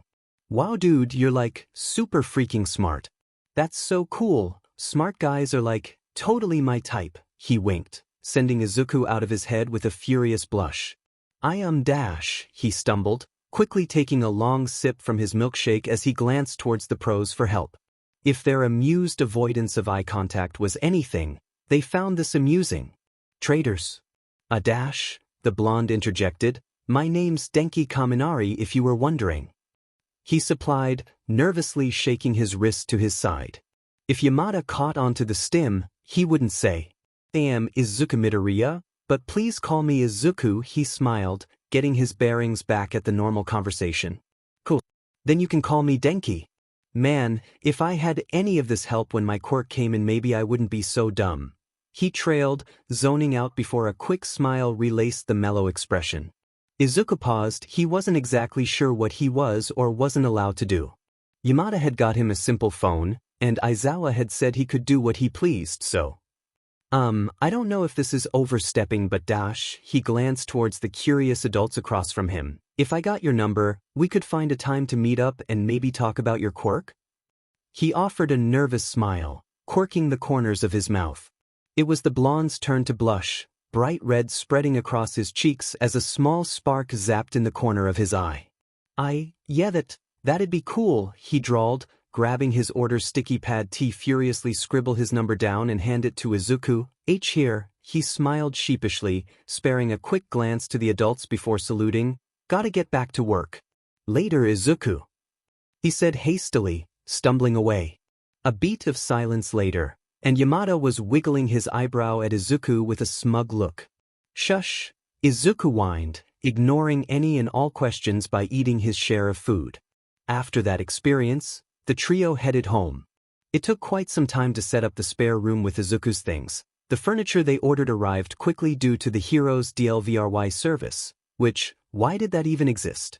Izuku insisted on putting his own things away, organization a top priority, and he had a bit of anxiety when it came to the layout of his space. Once that was finished, lunch had long since digested, and Yamada had simply reheated last night's curry. Aizawa has insisted they watch an action-packed pre-Quirk movie marathon as they ate, sending them all off to bed after the final installation to the series concluded. Throughout the movie, they discussed certain things, like paperwork and whatnot. Apparently, they could speed up the acceptance process with help from the police and UA's principal, which Izuku definitely didn't fanboy over, and they'd be allowed to enroll him by Wednesday. He'd attend 2 days for Thursday and Friday, to get settled, and then officially begin this term on Monday. Additionally, he'd need to learn more about his quirk, as well as a full psychological exam. This was, regrettably from Aizawa it seemed, going to be handled by Principal Nizu, which again Izuku totally didn't fanboy over. The raven-haired pro also explained they'd expect him to attend therapy, UA's own school counselor being the one they recommended. Izuku knew why they were shocked at his quick acceptance, and quickly explained it was only logical he'd require psychological aid. They both seemed much more relaxed after that talk. After heading off to bed, Izuku couldn't help the wide smile across his face, running a gentle hand through Dusty's fur. "They're family now," he said, chuckling at the cat's affectionate purr. "You are too." He cheered. He drifted to warm purring and a brand new room, the comfort he was confident would last him his lifetime. Izuku's room plus phone house, it's relevant. The next few days were hectic, and that was Izuku putting it lightly. The whole family was rushing through paperwork and preparations, and things continued to pile before abruptly being pulled from under once completed. Izuku wasn't exactly complaining, he was grateful, but it became a lot. On the plus side, today was his first day of school, it was pretty much the end of their first term, so he was only going to be given busy work and a generalized test at the end instead of his exams. After it'll be second and third term, exams in the later, and then summer. Then he'd, hopefully, be off to UA. He was excited to head back to school, always eager to learn. On top of that, his usual teacher-related anxieties were slightly subsided due to no longer being officially registered as quirkless on paper. As for friendships and classmates, he couldn't really say he was all that worried either. Yamada had promised Izuku that Hayami-san's kids were there, and he'd even had a few pleasant conversations with her daughter after the two families shared contacts for safety. She'd kind of refused to talk about her or her brother's quirk over text, and though Izuku was disappointed, when she explained he softened.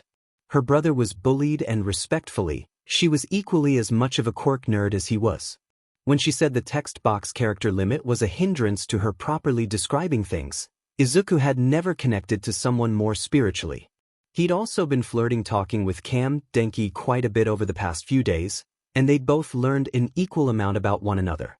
Apparently, Denki lived relatively alone, his mom being a pro-hero and all. Izuku gushed about her for quite some time, completely blocking out the irrational pride he felt at the realization that he also technically had pro-hero parents now. Two of them. He used he-it pronouns, loved any and all fashion trends, was open about his ADHD, and had a pet lizard named The Rock, after a relatively popular American hero. He apparently started out in professional quirk brawls but became much more mainstream after he began acting. With his quirk being so similar to All Might's, he'd chosen to research a new strength-type hero to call a favorite. And he also had a small wonky lightning scar on his back from when his quirk developed. They were on call when he'd told Izuku, but before the boy could begin to fret, Denki chose to clarify. His mom also had an electricity quirk, and when his had developed, he'd been unlucky enough to be sitting on the edge of some railless stairs at her agency. He'd made a particularly large shock against the metal, frightening him and causing him to fall. In full Mama Bear mode, his mother had caught him, but their compatible charges accidentally activated her quirk. Since it came from the nails, there were a few scratches that blossomed into electric lines where she'd hugged the falling boy into her arms. Izuku was enraptured by the story, and well, sue him if he was staring a little too closely at the boy's oddly toned back when he'd shown the marks. For the record, no, he was not flustered when Denki had pointed out his lingering gaze. On the plus side, the blonde seemed equally as invested in Izuku's own stories. He opted to leave out the, "I used to be quirkless but then after I found out the #1 hero was a quirkist bigot and crushed my dreams and killed myself I found out I wasn't quirkless," but did end up explaining his old living situation. Denki sounded practically horrified at the mention of him living under a bridge but thankfully didn't draw any more attention to it than necessary. Other than that bombshell, Izuku told the other boy he used he/him pronouns, enjoyed the light academia aesthetic, and was quite adept when it came to hero and quirk analysis. Denki lit up at that, bouncing as he asked if that had to do with his offered quirk training. Izuku had nodded enthusiastically, and they decided to schedule a hangout in a few months. Apparently Denki was busy with extra school work the next 2 terms since they both had his harder modules in his science and history classes. Izuku was fine with that, even more so considering he'd be able to see Katsuki before he and Denki officially hung out. So if he'd be okay with the ashy blonde, he'd be fine with the brighter version, he reasoned. Listen, friends were still a bit hard. In any case, all that was all well and good, but now he had school. Putting on the new uniform was very different from his previous school, and not just the fact it was clean and new. Whereas the Aldra uniform was the classic middle school black for boys, sailor for girls, this school was downright odd. They had many uniform variations, Yamada explaining it was for students with sensory issues, and the basic uniform almost looked like simple soot. Izuku opted for the sweater vest since it was reminiscent of his usual style, and despite not knowing how to tie a tie, he did so anyway. Now, he was standing outside his new class, paperwork with the pros going by quickly with the principal before they were sent off to work. The principal had strange horns growing on his bald head, and Izuku recognized them from an old fight he watched between Mount Lady and some villain during her debut. The man had called him a fanboy again, but it seemed much lighter this time around, which Izuku was grateful for. He took a breath, steadying himself when he was called in. He was a bit shocked once he entered. The class was set up horizontally, with desks on one half, and what looked like floor pillows on the other, the students split rather equally. The teacher looked like a nice man, long black hair reminding him of Aizawa, though the bushy goatee and, was that a fedora? Threw him a bit off. He introduced himself as Rikuta-sensei. I don't usually do these but, before anyone asks, no, he's not a Discord mod or creepy. This character is literally all the 3 iconic features of my father, my friends actively not recognizing him without his fedora. Don't be weird, people have said messed up things about him because I have a classic pink cutesy aesthetic. So no, though that will be talked about, this character is solely meant to be a cameo so I can write him better. And smiled, before turning to the curious student. Right then rascals, this is Ayama Izuku, he'll be transferred for the rest of your 3rd year. He chose not to do a self-introduction, so ask questions at lunch if you feel like it, the man said, a calm but cheerful tone warming the room. Though Izuku's flush was due to his new name. He knew they'd changed it to hide his identity, while also removing Midoriya from his life, but it was still odd to hear. Ayama, we're in homeroom right now, so you have about an hour to settle, though the rest will be pretending to study. Rikuta-san got a few shouts for that, and teasing lilts were sent back and forth between him and the students. He bowed a full 90 degrees before hesitantly scanning the room for a place to sit, though that didn't take long. He had a full-body flinch with a pitched yelp when someone pulled on the sleeve of his button-up. Covering his mouth in embarrassment at his embarrassing squeak, he turned and tilted his head barely a centimeter down to face a girl. She wore the mid-calf skirt option, pairing it with the jumper version of his own vest. She had a bow instead of a tie and seemed to be wearing pastel pink and yellow sneakers, pairing them with frilly white ankle socks. However, that wasn't her most interesting feature, it was her eyes. It wasn't rare for people's mascara to have different shades, and unnatural iris colors were more common than a human's natural melatonin levels were capable of. However, she seemed to have neither. Pure black gazed back, and the ceiling lights reflected in them as if they had multiple surfaces, like a disco ball. She also had a long twitching antenna, and when he stepped back, he caught sight of beetle-like wing shells on her back, which seemed to be covering gold-tinted insect wings with pink heart designs across the clavicle. She had incredibly thick red hair tied into one long loose braid, pink dyeing the tips. Her smile reached her eyes, the suiting of her long lashes doing nothing to hide how bright and big they seemed to be. She rocked on her heels with one arm behind her back, the other waving. Behind her stood a boy, who was the exact opposite, if the definitely threatening glare he was shooting at Izuku was any indication. He had almost floaty-looking purple hair, which was extremely thin-looking compared to the girl's. A few more comparisons were their posture. Whereas the girl rocked on her feet as if trying to find the perfect angle to remain tall, the boy slouched so bad Izuku worried for his neck. Which was quite funny considering despite the slouch he was still much taller than the girl. He also looked very tired, deep mauve bags lined under piercing violets as if they were designer bags. The girl? Flawless skin. In fact, it looks like she followed K-pop beauty routines if you squinted. The two were opposites, but both equally held unwavering eye contact with Izuku. Hello.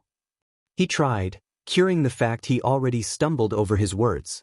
The girl giggled and was a lot more mature and soothing than the expected light bubbly pitch he'd anticipated. You don't recognize me, Izuku-kun? She asked before ruffling his hair. Then it clicked, he did it the exact same way that, Hayami-san? He asked. If her eyes were more expressive, he'd be positive they would have lit up, correct.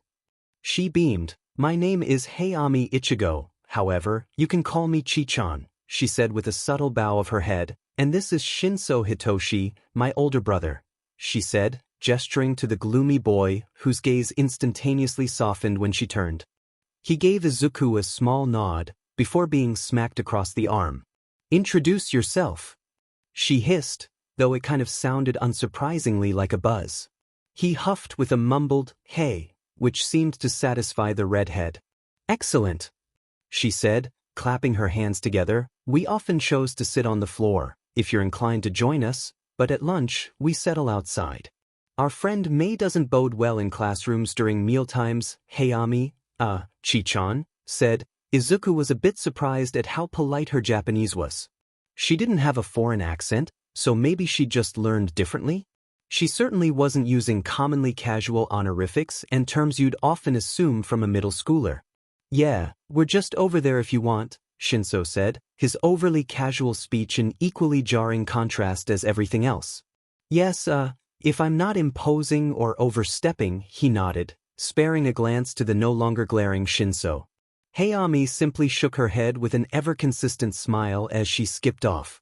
Shinso just let out a puff of air. Don't worry, was just vibe checking you, the taller one hummed quietly as he walked over the soft pillows. Izuku blanked, vibe check. Shinso paused mid-sit. Do you not know what dash? He seemed to stop himself. Of course not, Mom said you were F-kin homeless. He almost whispered. Under any other circumstances, Izuku might have frozen up at the comment, but the way the boy worded it made him sound almost guilty? Sorry, yeah. But it's fine. Izuku beamed, an equally bright smile pushing up freckled cheeks. Right. Yeah. The boy huffed before the conversation was abruptly snatched up by Chi-chan. So, Izun, may I refer to you that way? She asked, barely leaving him time to nod before she continued. Let's talk quirks. 0. When the day had ended, Izuku's smile felt almost sewn into his face. He'd always liked learning and, therefore tolerated school, but this was amazing. For one, their teacher never switched from their homeroom, due to keeping consistency for students who had trouble with changes. At his old school, having his homeroom teacher all day would be worse than any purgatory. However, Rakuta-sensei was incredible. He was as witty and kind as he was intelligent and a good teacher. He found a way to make every lesson enjoyable and had absolutely no issues joking around with the students. Students who didn't even bring up quirks. Students who actively introduced themselves with pronouns and their triggers whenever he'd get introduced. Students who were fun. He even had school friends now. Chichan and Shinso were a given, of course, but after meeting Hatsu, Mei-chan, energetic nerd girls apparently liked nicknames, he'd lost his mind. She was Natsu Hatsumii's daughter. She was the daughter of the most amazing support hero in the history of literally ever. Apparently, his awestruck mumbling caught both girls' attention, and if Shinsis' grew and dramatic flop into the grass was any indication, he should have been worried. However, when both girls depressed their support course UA goal and gushed about anything and everything hero-related, Izuku could not nerd out with them. "Sorry, Shinso," he'd mouthed when the boy looked betrayed. He'd also found out Shinsu's whole cool, quiet, and aloof act was really only a front for when he wasn't comfortable. His sister seemed to make him comfortable after he'd gotten over meeting Izuku's new face, and so he was constantly just a deadpanned menace and a surprisingly good pun maker. Mei-chan seemed as if Ichigo's passion, Izuku's rambling, Shinu's casualness, and Yamada's volume fused into one person. Then said person managed to be higher on the neurodivergent scale. It was awesome. When Yamada had picked him up, his terribly hidden worry instantly melted off of his face when he caught sight of Izuku's smile. If Izuku wasn't so dang happy, he'd probably be embarrassed at the way he all but ran into the pro's arms, the blonde's loose green and pink blouse flowing around them as they spun. "I'm guessing it went well, huh, kiddo?" The blonde all but radiated relief and joy. "It did, better than I could have ever wished for." As the next couple of months went by, Izuku's life never ceased to grow in luck and wonder. School had been going well, his growing friendship with Hayami's kids and Mei-chan was unlike anything he's ever had. It may sound upsetting in hindsight, but you can't exactly blame him. Friendships were never usually an option with his quirk status, and even if they were, he doubts they'd feel as welcoming as this. Shinso had remained distant, though never cold.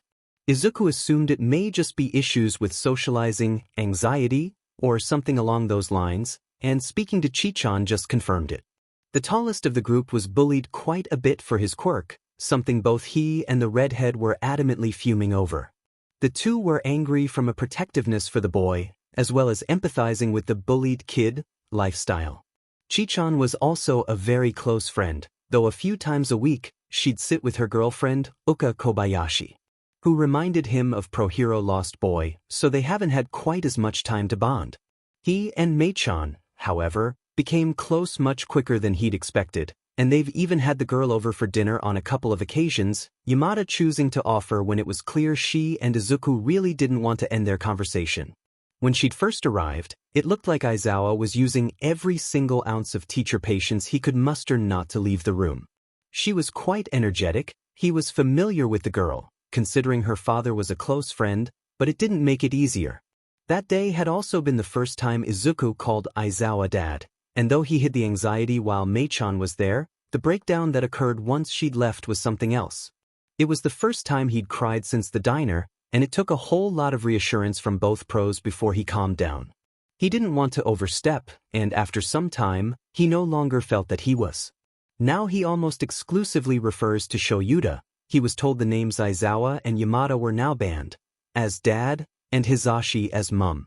They'd let him choose, and the blonde was overjoyed with his new title. His visits with Mei-chan were much less stressful after that. Which led them to today. Dad had begun training him about a month ago, helping him with the quirkless combat he'd no doubt need. Izuku thought he wouldn't want a weapon, assuming he'd lean towards hand-to-hand, but he was wrong. After noticing how swiftly he handles objects, which was, funnily enough, discovered while he was setting the dining table, Aizawa opted to get Izuku to at least try a few out when it came to weapons. Turns out he was correct, Izuku's immediate infatuation with both the hook swords and bow staves earning a sheepish, "Guess weapons are for me, huh?" from the kid. After beginning to train with more focus on his new weapon choice, Izuku drew up a prototype support weapon that allowed for a multitude of things, but most importantly, it was a combo of both his weapons. Simply put, it was a bow staff that could separate into two hook swords. The mechanics for transitioning as well as hiding the blades went over his head, but when he discussed the concept with Chichan at lunch, Mei had begun to practically vibrate.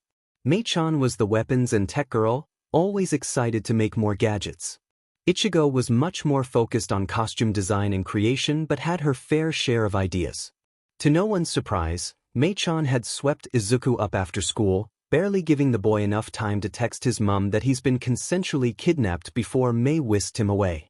Shinso and Chi-chan joined their trek to Mei's house since they live relatively close to one another. Once they'd passed the split that Izuku would usually say goodbye at, the scenery began to change. The aura around him and his parents, that still so weird, house was generally clean but rather modern. There were towering buildings and well-kept streets. For as far as they could see from the balcony alone, there wasn't a single street lamp left to flicker, and every bush was kept well trimmed and uniform. Here, however, walking along with the rather old-looking neighborhood his friend resided in, it was like walking through a different city entirely.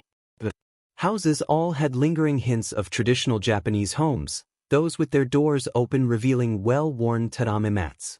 Plants grew in abundance, vines snaking across walls, and bushes flowering into vast expanses of color and leafage.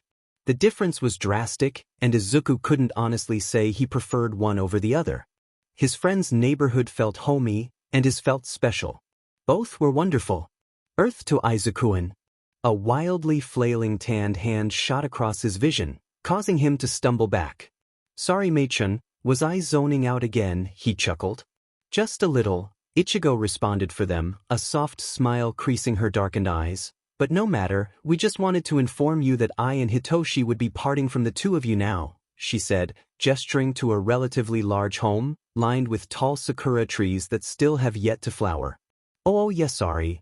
Wow your house is so cool geez dash, Izuku hummed, admiring the crystal-like adornments that decorated every railing and edge of the standard family home. The decorations are beautiful. Those are Mama's, she's a big fan of crystals, witchcraft and SHT, Shinso piped in. A few of them match your eyes too, he added, brushing a stray hair from Izuku's face with a smile softer than any he's shown before. Izuku's face had never changed color so quickly, the rapid pace of his cheeks reddening causing him to become lightheaded. Why I guess they kinda are, he managed, waving goodbye to the pair as they entered their home, stupidly dumb expression plastered across his features the whole time. When he finally dropped his hand to turn to Mei, the girl had a brow raised quizzically. Don't dash, he warned, scurrying past her as she laughed, manic as usual, but without being accompanied by Izuku's initial fear from hearing it. That was cute, she teased, poking his still reddened cheek with a well-calloused finger. Shush. He yelped, speeding up his pace to avoid any other jabs. This continued until they finally arrived at her home, a similar layout to Ichigo and Shinsu's, but a bit more run down? No, that wasn't the right word. It just had a lot of patches. Many of the walls appeared to have blown through quite a few times, and the windows all seemed to have metal blinds? Izuku turned towards his friend with a questioning stare, but his only response was a casual shrug before he was dragged inside. Papa, I'm home, she called, sing-song voice tinged with hyper-excitement. It was at that moment that Izuku blue-screened. He'd be meeting Natsu Hatsumi. He'd be meeting the Natsu Hatsum, one of the most genius inventors of their time. He'd made world-renowned support items, including many worn by heroes worldwide. Not even Endeavor is known that far worldwide. With an audible gulp, he followed the girl into what he assumed was supposed to be the living room. Though with the tattered couch pushed in the corner, tarps and char marks along every surface, it looked more like a battle zone. Then, as if by magic, Mei's dad stepped out from behind a door. Izuku once again gasped. The man was muscular, just as Mei, surprisingly, toned chocolatey skin stood out against a well-worn sleeveless cream turtleneck. The man, similar to Mei, had the same textured pink hair, though his was much longer, tied into long lengths of beautiful braids. His nose had a funny-looking crook to it, soot resting neatly against the bridge, and his soft hazel eyes crinkled with noticeable smile lines at the sight of Izuku. Well hey there kid, you must be the Izuku I've heard so much about, he beamed, sticking out a gloved hand to the boy. Wise. That's me. He stuttered out, clasping the offered hand with stars in his eyes. I'm Izuku Ayama. He practically shouted. The man laughed. Pleasure. He then turned to ruffle a big hand in his daughter's rosy dreads. Why don't you take him up to your workshop, May? He said, gesturing towards the stairs, that seemed to be holding on by a few nails and a single prayer. Righty-o, Papa, she exclaimed, saluting her father before basically dragging Izuku upstairs. 0. May's workshop was incredible, Izuku decided after a few hours. He watched over her as she forcefully cranked an unusually large screw into something. It seemed to take a bit of work, but a quick glance to her shoulder, harboring well-used muscle, and Izuku wasn't too pressed to offer his noodle arm help. He once again glances around the room, shelves upon shelves of various metal alloys and hard materials packed tightly into each square. Tools and widgets overflowed bins further down, and expensive machinery lay unassuming in the corner of the room, carefully unplugged from the well-insulated outlets. He'd never done all that much research into the inner workings of support workshops, focusing his own interests on how different hero agencies typically run. However, he's sure to at least dedicate a bit of time to it after this. He glanced down at his open analysis book, a full 2 pages about May laid in front of him. He'd taken this time to further the 2 sentences he's had on her, excitedly asking question after question as she worked. He now had many theories and information on the scientific working of her quirk, as well as drawback and applications she'd be able to try, which she enthusiastically agreed to participate in once they got to you today. The energy in the room was lovely, and Izuku wasn't even all that bothered by the likely late hours. Though he was startled from his thoughts by a rattling loud knock against the metal door. Come in! May shouted equally as loud, and her father, now in a comfortable-looking warm gray sweater, poked his head in. Hey, Izuku? He called, only giving the boy in question a few seconds of panic about his first name before he continued. I just got off the phone with Sho-chan. Something apparently came up at home. He asked if I'd be able to house you for the evening, so I agreed. Just letting you know, he smiled softly. Izuku's whole body froze. That didn't seem like a good thing. If Izuku's panic was as clear on his features as he felt, he's positive he looked 3 seconds from keeling over dead, not that it would actually work.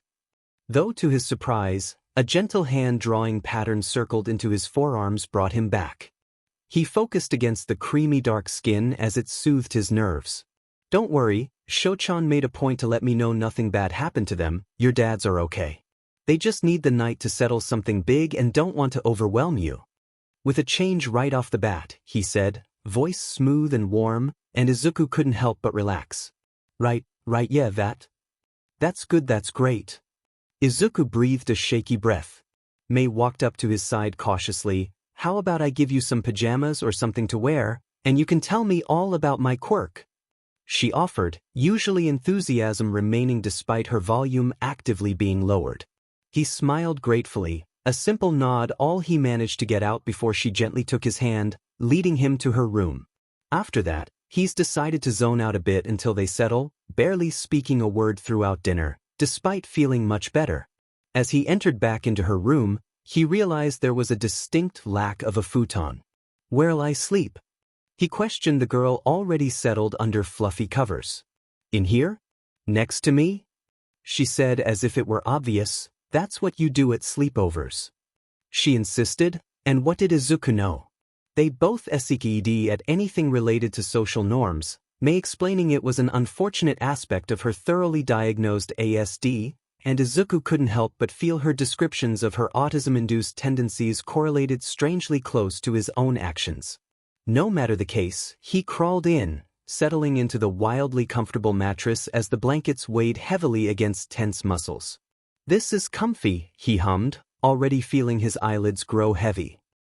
She agreed, sleep dripping into her voice like a well-oiled machine. She leaned over, wrapping muscular arms around him, fidgeting with the fabric of his borrowed pajamas, tanned fingers blending into the earthy tint of his top. Really though, he couldn't bring himself to care. May was his friend, and oddly enough, he felt much less flustered and way more comfortable being affectionate with her than Shinso, though his flush from earlier may have been a hint to why that is. He let out a content sigh, no use in worrying over his dads now, They'd be in shambles if they found out he didn't sleep, Izuku thought distantly, drifting off. Morning came in an unusual calmness, one that felt rather out of place when with Mei-chan. The window's metal blinds were lifted throughout the night, allowing rays of gold to illuminate the two sleeping teens on the bed. Izuku glanced over at his best friend, strong arms still wrapped around him. Her dreads lay in every which way against the bed, one of which was a few shifts away from stabbing her eye. Izuku smiled fondly, gently brushing it away. She looked almost sick when she slept, a peacefulness on her features that was entirely unnatural on the excitable girl. Izuku gently attempted to climb out of bed, but couldn't do so without waking her. After Izuku had apologized, the two had a surprisingly calm discussion about the evening, dreams, and plans for the day as they woke up. Finally, they headed down the stairs. Seeing the homemade breakfast on the table made Izuku smile with gratitude, and Natsu didn't even need to see Izuku's pinched expression to relieve his worry. Apparently his dads wanted to explain the situation, but Izuku would be heading home as soon as a certain someone woke up. Izuku frankly didn't want to think about what that meant, so he promptly ate his food and joined Mei back in her lab.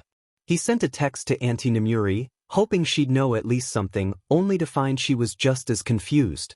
They chat a bit longer, the woman letting him know his dads were fine, and even offering a picture of her gear she'd been delaying showing the boy. He was grateful to her attempts at cheering him up and opened his midnight page in his notebook. It was still early morning, but surely it won't take long for a certain someone to wake up. Hopefully he wouldn't have to wait long. 0. Alas, Izuku never got what he wanted when he hopes, and it took until 3:40 p.m. before Natsu-san received a call. When he did, it took the trio barely 10 minutes to pack what they were doing away and hop in the car. Though the drive was tense, Izuku was more relieved than anything. He wanted to see his parents, no matter the circumstances, and being away from them had been odd. Kids have sleepovers all the time, sure, but most of those kids aren't abandoned, homeless, ex-quirkless kids. So Izuku's almost positive his normal is far different from theirs. When they pulled into the guest parking at Izuku's building, the car had barely parked before Izuku was unbuckling himself and wishing them a hasty goodbye. Without waiting for a response, he quickly walked past the nice man at the door, sparing the quickest greeting he could before rushing to the elevator. He hopped on one foot to the other, popping his lips in a semi-stim manner to relieve excess stressful energy. They hadn't told him anything, and when he'd texted Mum about it, he'd barely been able to send more than a small text of reassurance before Dad said they wouldn't be able to answer for a bit. Izuku knows they're safe if they say they are, both being pros and all. His worry comes from the fear of the unknown. He doesn't exactly do well with uncertainty, and if his sessions with Hound Dog or Rei-san brought on one thing, he had a rather noticeable tendency to spiral when he thinks. However, that's due to his attempts to fight anxiety with logic. When the door finally opened, Izuku almost collapsed into himself with the speed all tension left his body. He smiled tiredly up at Dad, who gave him a slight reassuring nod in return, opening his arms as Izuku collapsed into him. "Hey, bud," the pro said, running pale fingers through Izuku's hair as the boy in question gripped tightly at his black sweater. "Hi, Dad, what's going on?" he asked quickly, regretting the hint of desperation that leaked into his tone. He didn't want to sound like being away for one night affected him, but he couldn't really take it back. "A lot, he said, barely shuffling the two around as Shoyuta hit the button for their floor, but in short, Zashi picked up a stray.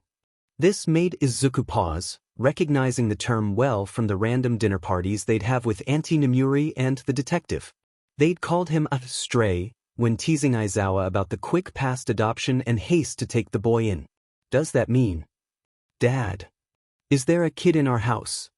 Izuku asked, pushing back slightly to stare into the man's tired red eyes. A single sigh, maybe? "Oh boy." 0. Izuku couldn't call himself an aspiring hero if he didn't catch onto the atmosphere when he entered the living room. It was tense enough to snap and thick enough to slice. He audibly swallowed, gripping onto Dad's hand tightly as the pro cleared his throat, alerting Mum to turn his head. "Izuku!" he exclaimed, much quieter than usual, and movements slowed when he got up to give Izuku a big hug. "Mum, what's happening?" Dad said there was a stray. Is it a cat or did you find someone like me? A villain maybe, no that's not it.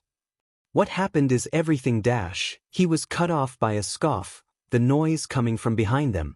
Mum pulled away, moving to step aside and reveal a teen standing with fake confidence behind the couch. I'm almost positive I'm not a villain, the child said, voice tight with practiced theatrics and body language forcibly casual. Gray-tinted pupils looked Izuku up and down, a judgment all too familiar to Izuku as the fellow teen searched for any sort of threat. Their cutely done nails dagged tightly into long pink sleeves, and their footing seemed to show a weak body, the same figure Izuku harbored from malnourishment.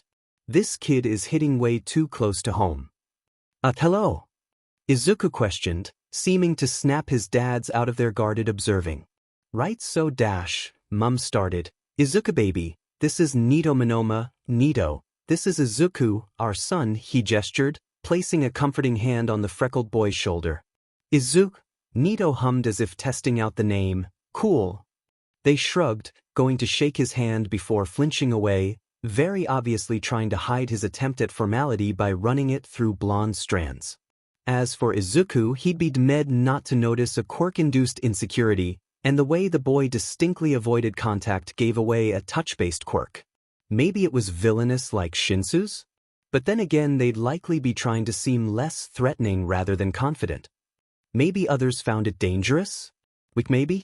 That options would certainly cause them to want to compensate for that, but then, it's nice to meet you, Izuku smiled, forcibly cutting off the spiral before searching for a different topic, pausing before pointing at the other's torso. I like your shirt, he smiled nervously. Oh really? The kids, swave, faltering as he softened, body language and tones seeming weary and almost nervous. I think all the pastel colors suit you, Mum told me this style is a cutesy one, right? The blonde nodded, looking down at the pink and purple design on the shirt, pale blue bubbles surrounding a stylized water bottle. I like it. Izuku chirped, beaming his signature smile to the newcomer. Neito seemed to fluster at this, sputtering some spiel about how, I know, I wear what I like. I'm better than anyone who has opinions and I'm glad at least someone appreciates style. But their almost palpable relief was a painfully obvious tell to their nerves surrounding the clothes. After that horrendously awkward interactions, the group sat down for a very early dinner, one of simple curry and rice. Introductions were in order, as well as things needing to be explained a bit further. So, Mum clapped, quickly thanking Dad for pouring him a glass of water before continuing, let's play a little get-to-know-you game with everyone since Sho barely got to talk with the new listener. Izuku bounced, loving these little table games even if they could be redundant. So here, today's format. Say your name, pronouns, favorite song, and favorite dessert. Mum beamed, scooping a healthy spoonful into his mouth. Oh, can I go first? Izuku asked, excited to get the ball rolling and determined to ease the younger blonde's nerves. Take it away, kiddo. Izuku swallowed his bite, clearing his throat as he started. So I'm Izuku Ayama, but I prefer if people call me Izuku, and I use he/him pronouns, he began, turning briefly to make sure Neito caught everything before he continued. My favorite song would probably be anything in me and Denki's shared playlist. Izuku spared a quick glare at Dad for the questioning look. I guess my favorite dessert is carrot cake, but I haven't had many sweets. He finished, shoveling another bite in as he gestured to Dad. The man in question sighed. Sho Yudaizawa, they, jazz lofi, I like apple pie and blueberry muffins. The two family members laughed at the minimalist response, even Neito able to show genuine amusement. Right then, I'm Hisashi Yamada. I use he/him pronouns, but I am a non-binary man, so call me Mrs. if you are to be fancy, he winked, earning a found eye roll from his husband. My favorite song is probably Loverboy by AWOL, or anything by Lizzo, and I like any type of ice cream or cake or anything. He finished, finally pointing a gentle hand towards the newcomer. The person in question cleared their throat, taking a poorly hidden breath of confidence before running pretty nails through shiny blonde hair. You can call me Neito, I use they/them pronouns, and don't you forget that dash, they scoffed, continuing, I don't listen to music a lot, but I like the Korean pop at the malls. I don't like sweets, he finished, quickly shoving food in his mouth before tensing for a reaction, likely negative. A reaction in which Izuku was determined not to give. Cool, a pleasure to meet you, Neito, and yes, sweets can be a lot. I like carrot cake house, it's like a perfect middle ground. Chichan wants me to try red velvet, but Shinso keeps saying it's just dyed chocolate, which is just a recipe for disaster. He took another bite of food. I mean, they may be close, but siblings fighting is like scarier than any villain. He chuckled before being cut off by Dad. That's 'cause it is dyed chocolate. Silence. I swear you better take that back, Hisashi warned, causing an exasperated groan to leave Izuku as Dusty let out a tired meow from the couch, seeming to make Neito jump. Other than that, the relief on the kid's face at the playful banter made a sad smile grace Izuku's features. He saw far too much of himself in the fellow teen, and he couldn't just let it go. After they ate, the group migrated to the living room to discuss the plans and context of the entire situation. Mum had found Neito while on patrol, the specifics of which were kept a secret from both Izuku and Shoyuta for the time being, as per Neito's request. After a fair amount of trust-earning and persuasion, Mum convinced the younger blonde to come with him to the station. With as little boring or invasive detail as he could, Hisashi explained that Neito too was a homeless child, their parents both being absent for drastically different reasons than Izuku's. Of which Mum himself didn't even know, and of which Neito didn't seem inclined to elaborate on. Mum made the decision to take them in, barely informing Dad except for a threat if he refused, and promptly took the kid home. Izuku and his dad shared a quick, knowing look. The insistence likely had to do with the information they were missing, but neither were insensitive enough to press. After the brief explanation of, well, everything, they got the rundown of the next few days. When Izuku went to school on Monday, the two pros and Neito would stay home to move things around and shop. The two kids would sleep in the master bedroom, both with twin beds and their own side. The parent would take Izuku's room. The freckled boy wanted to protest, but couldn't exactly come up with a logical explanation as to why he should sleep on the couch and let the others have rooms, so he begrudgingly accepted, Neito teasing him about selflessness, which would have been silly if their teary eyes at Izuku's generosity didn't ruin the illusion. So with that, they all just sat and talked, sharing stories with the new household member, and Izuku took it upon himself to enthusiastically introduce the blonde to Dusty. When it was clear everyone was tired, Dad sent them off to bed. Thankfully, Neito was able to sleep with Izuku in their parents' big bed, since Shoyuta was on patrol duty, and Mum volunteered to sleep in Izuku's bed. Once again Izuku found no reason to complain and begrudgingly accepted. He gave Neito a pair of his frilliest pajamas, taking his own simple fern-patterned set. His favorite couch, they were the softest, and they climbed in. Izuku could sense the other's discomfort sleeping with someone else in the same bed, and if Izuku caught on to the way they covered up certain areas with various pillows and carefully practiced positioning, he wasn't going to bring it up. He wasn't sure how to ease the teen's anxieties, knowing something like that was likely learned and couldn't inherently be soothed, something which caused Izuku's heart to snap. Sure, he'd experienced the faintest skim of this situation, scummy men scoping him out and offering generous things in exchange for Izuku acting on sickening demands, but Watanabe-san had chased them off earlier on, and Izuku learned to avoid stuff like that. Izuku hated the thought that this kid may not have been so lucky as to deny certain things, and it made the already big lump in the freckled boy's throat grow. So, he began to quietly talk, discussing his sleepover with Mei, the similarities, his ineptitude in social interactions, Shinso, Chichan, anything to get the other to relax in his presence. To show he's not a threat. In the end, it seemed to work, Neito even asking a few questions as they grew more tired, and eventually, they must have drifted off. Once again their family grew one more person as abruptly and quickly as it had when Izuku joined, and they wouldn't have it any other way. Neito's nails. Neito fit right in, Izuku decided. It took little to no time for the household dynamic to shift, and in the end, days turned into months, and throughout those months a new routine was once again formed. Neito clicked quickly with Mei, squeezing into her and Izuku's little group. Shinso even began to grow closer to the bunch, even allowing the others to call him Hitoshi. Chichan and Mimi had a field day learning about the newly added blonde's quirk, and Izuku himself couldn't have the heart to deny his own little episode when it had finally been revealed. Hitoshi released his menace of a personality when he and Neito interacted, snarky comments and jabby puns sending Izuku into a mumbling spiral of possible applications in hero use. No one but Izuku ever missed the color that would dust subtly underneath violet eyes and dark circles when the freckled boy mumbled.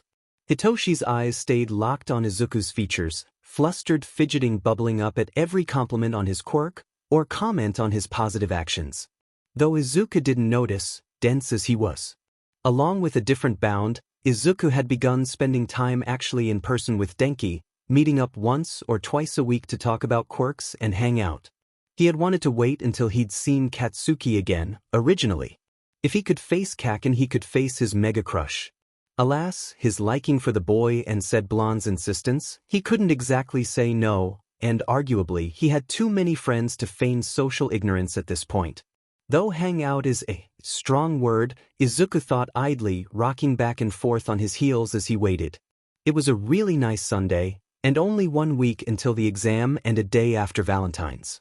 Izuku shivered slightly at the cool breeze that drifted along the street, though it wasn't unpleasant. Yurei's entrance exam was soon, and though Izuku was confident in his abilities, much to his ever-internal surprise, his concerns lay deeper. For starters, he hadn't actually been able to see Neito's abilities yet, even if Dad's reassurance of their skill set should have been enough to convince him. Dad had refused to teach them together, explaining their styles would begin to influence one another, and they'd never learn to adapt, which made sense. According to Shoyuta, his siblings, which he could finally say now, abilities were almost unmatched in hand-to-hand, despite the pro's never-ending grumbling of the style. Apparently, Neito took any and all fight-style inspiration from a series they bullied Izuku into watching with them called Avatar: The Last Airbender, though according to Mum, all of the series' moves were based on practical martial arts, so Shoyuta couldn't exactly argue.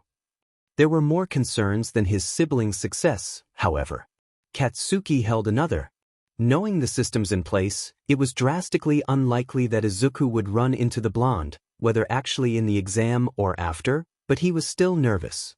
It'd only be a month later that they'd likely see each other again, and even with his parents' reassurance and Auntie Nem being the one to house him once he's released, his nerves still burned both literally and metaphorically with his memories. Then there were his friends. Not just his classmates but Denki as well. They'd been training together, yet the electric blonde's self-esteem was cause for Izuku's well-earned worry. He sighed, tilting his head to rest frizzy curls against the building's cold brick, pulling the fabric of his scarf up over his mouth. He was wearing the coat Mum had given him the first time they'd gone out, though this time he decided to tie it at the back, leaving his outfit open to the eye.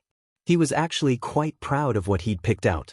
He wore a rust and a cream plaid button-up, layering a similar cream sweater vest over top. Any and all accessories, whether it be necklaces or belts, were the same shade as his coat, and the similar rust-tinted corduroy pants rolled gently to reveal socks that matched his warm white scarf.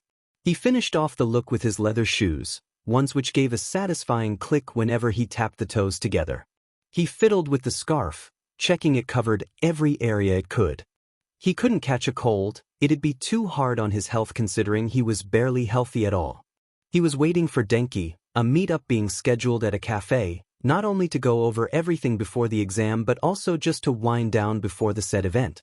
Speak of the devil and he shall appear, because barely a few seconds after Izuku thought of what to go over, the boy in question came barreling down the street, slipping on the very minimal layer of ice against the pavement and crashing into Izuku's side. The freckled boy yelped, arms instinctively shooting out to stabilize his frantic companion, steadying his hands against Denki's waist, as the blonde gripped firmly at the shorter's shoulder. Denki was panting, deep breaths release minty condensation into the air in little puffs. Izuku raised a brow, an amused smile tugging at his lips. "You all right there, Dash?" Denki interrupted him by holding up a finger, digging its unoccupied hand into his pocket. Funny to note Izuku himself hadn't let go of the other's waist. The outfit Denki was wearing today was similar to his usual trendy getup. Y2K wasn't exactly what Izuku would say, considering it was much more masculine compared to the poster board for it. Under a very fluffy green coat, it wore a soft yellow long sleeve underneath a hot pink tee, which sported the classic Bratz bubble letters. He wore simple black jeans, a big chain with beaded yellow flowers between each pair of loops. Bright pink socks stood out against. "Denki, why the heck are you wearing Crocs again?" Izuku whined, tone not adding up to the disappointed gaze Denki couldn't really hold. "Don't worry about it, Izuku." He deflected, finally pulling out a neatly tied bag from his pocket. It held chocolate. Izuku blinked at it once, twice, before staring at Denki, confused. "Valentine's was yesterday." He began excitedly before its confidence faltered. I mean they started as gratitude chocolates, for helping me train and all that. And then well, I got carried away because you're just so cool and I was thinking about it and you're sweet, so it was kind of romantic. But not really, cause there's still gratitude and you don't have to accept them as anything but that and dash. Izuku cut him off, wrapping his arms around the boy's slightly toned frame. "Thank you." That was all he said, refusing to acknowledge the tears in his eyes. Izuku's confidence was better now, and though he had no clue why Denki would even consider giving him chocolates with romantic meaning, he wasn't going to question Denki's questionable taste. Get it. Right? Whyish. Denki smiled sheepishly, growing more sincere at the positively radiant grin on Izuku's own tear-strewn face. They didn't get much exam planning done that day. 0. The exam day was here. It was finally here and Neito was nervous. Many reasons could have been the cause, of course: insecurities, bullies, trauma, self-esteem, their attitude. Really, they didn't want to think about it, even though they really should be working through some SHT. Right now, however, they needed to keep their head high, confidence stable, and mind clear, because if Izuku was managing not to crap his pants, Neito could too. Speaking of their brother, Izuku was looking up at the big building, giant H dwarfing the already massive structure as they stood beneath the school's red arch. In front of said entry held many tables, where they'd have their forms quickly scanned to prevent any accidental security door activations. Other than that, the two of them remained in their school uniforms, bags on their backs, and submitted necessities at their sides. Even if Neito used strictly hand-to-hand, Mei had developed special wrist wraps to brace their muscles, as well as added features such as fire resistance and waterproof attributes, depending on the quirks they'd copy. A gift which she'd gifted them on Valentine's Day, along with horrendously burnt and molten chocolate she'd handed out to their entire friend group, which Neito may or may not have eaten anyways. They'd trace sure her gift. Izuku had his hook sword bow staff thingy, though Neito really wasn't sure a bow staff was the right word. The hooks were exposed on either end, so it was more of a weird double-sided hook spear thing. Izuku still used bow staff fighting techniques, so at this point, who knows? Izuku stood shaking, hands flexing for something to grab as he settled on a simple shaky hand stem, as one would dry off hands without a towel. Neito scoffed, a bit more dramatically than they maybe should have as they grabbed their brother's hand, dragging him along. "Exam now, fanboy later." They rolled their eyes as the shorter whined, "You can be a nerd once we've gotten in." They added, noticing the quick snap of determination across the fellow Ayama's expression. Alas, since Izuku was mumbling to himself, and Neito had made the amateur mistake of letting go, it took less than a few seconds for the boy to immediately make a fool of himself by tripping on his own feet. Neito wanted to catch him, but he was so far, and this was a great opportunity to laugh in proper sibling fashion. Sadly, it wasn't meant to be, and a girl with a rather bouncy brown bob quickly tapped his backpack, sputtering almost if not more than Izuku himself. "I am so sorry for using my quirk on you without permission. It'd just be unlucky to trip right before an exam, right?" she said, far less stuttering and much more confidence than Neito expected, though the same couldn't be said about his brother's blubbering mess of words. Neito stepped in. This was sad to watch. "Don't worry, hun, my brother would have survived a little fall." Izuku gave him a thankful look, "but I am disappointed you stopped the teasing opportunity." The smile was now a glare. "Kami, why are you so mean to me?" Izuku pouted dramatically, the girl blinking once before giggling, warm and light. "You are really weird. Anyway, good luck on your exam. Hopefully, we'll see each other at school in April," she chirped, bouncing off into the main building. The two stared after, sharing a quick look before following after. To their ever-growing good mood, their exam room was taking place with Hitoshi. Sadly, Mei-chan and Chi-chan would be taking their exam tomorrow, their written test having a few different areas to the other courses' exams, same with the business courses. On top of the girls' practical, it was common knowledge some applicants tried for heroics along with support, and they needed to properly give kids the chance to apply. The girls were missed, but no matter. Izuku gave an absolutely blinding smile to his friend, taking the seat to his right, Neito choosing the one in front of the tired boy, giving him a Cheshire grin that Hitoshi reciprocated. "Hey, you're here earlier than I thought," Izuku mused, and Neito simply nodded. They noted that other than the three of them, a boy with blue-tinted hair and rigid posture remained unblinking at the front of the class. He looked familiar, but who knows? "Yeah, Ichigo and I barely sleep, and because of the nerves, last night was a beat," Hitoshi groaned, running a hand down his face. "Since we were already awake, Mom offered to drive me here on her way to work," he finished, causing Izuku to perk up. "Wait, you guys don't sleep?" he asked, finger twitching for the notebook he knew wasn't anywhere near. "Yeah, insomnia's a beach, and having a mutant quirk related to a nocturnal creature causes a few issues," he explained, Izuku practically vibrating. "That makes so much sense. I'd never thought of that. If she wasn't so determined to pursue support, she'd be an incredibly skilled underground hero along with Eraserhead, Cleric and Paladin, Rocklock. Gosh, the possibilities. Her fluidity in Morse code would be incredibly useful, let alone the bioluminescence being incredible for signals and rescue, though her suit would need her stomach exposed. Is that a hazard? Oh, what if dash? He was promptly cut off by a few other students filing in, flush rising to his freckled cheeks. "Doing great, Zuzu," Neito teased, relishing in the groan of disapproval at the vile nickname the blonde would never stop using. As soon as Mentos entered the room, papers were handed out and the test began. Neito wasn't that confident, but with Izuku's study help, they knew they'd pass this portion, whether with flying colors or scraping the barrel. They hoped. 0. Izuku was stumped. No, it wasn't because the test was hard. Actually, it was so drastically the opposite that it made him feel weird. This was really easy, surprisingly so. Izuku knew he was smart, genius levels back before intelligence and mind quirks really took a jump start in the modern day. He knew this, yet it was still weird. Naturally, those without mental quirks had a rather large section of the brain taken up by the quirk factor. Now, this didn't make them stupid, it just made it so those who were quirkless had a few extra thinking skills. Izuku knew now that he actually did have a quirk factor, but its size justified his completely baseless, quirkless status. It was small, considering it was a mutation gene that was inactive. He still had no clue how they even worked.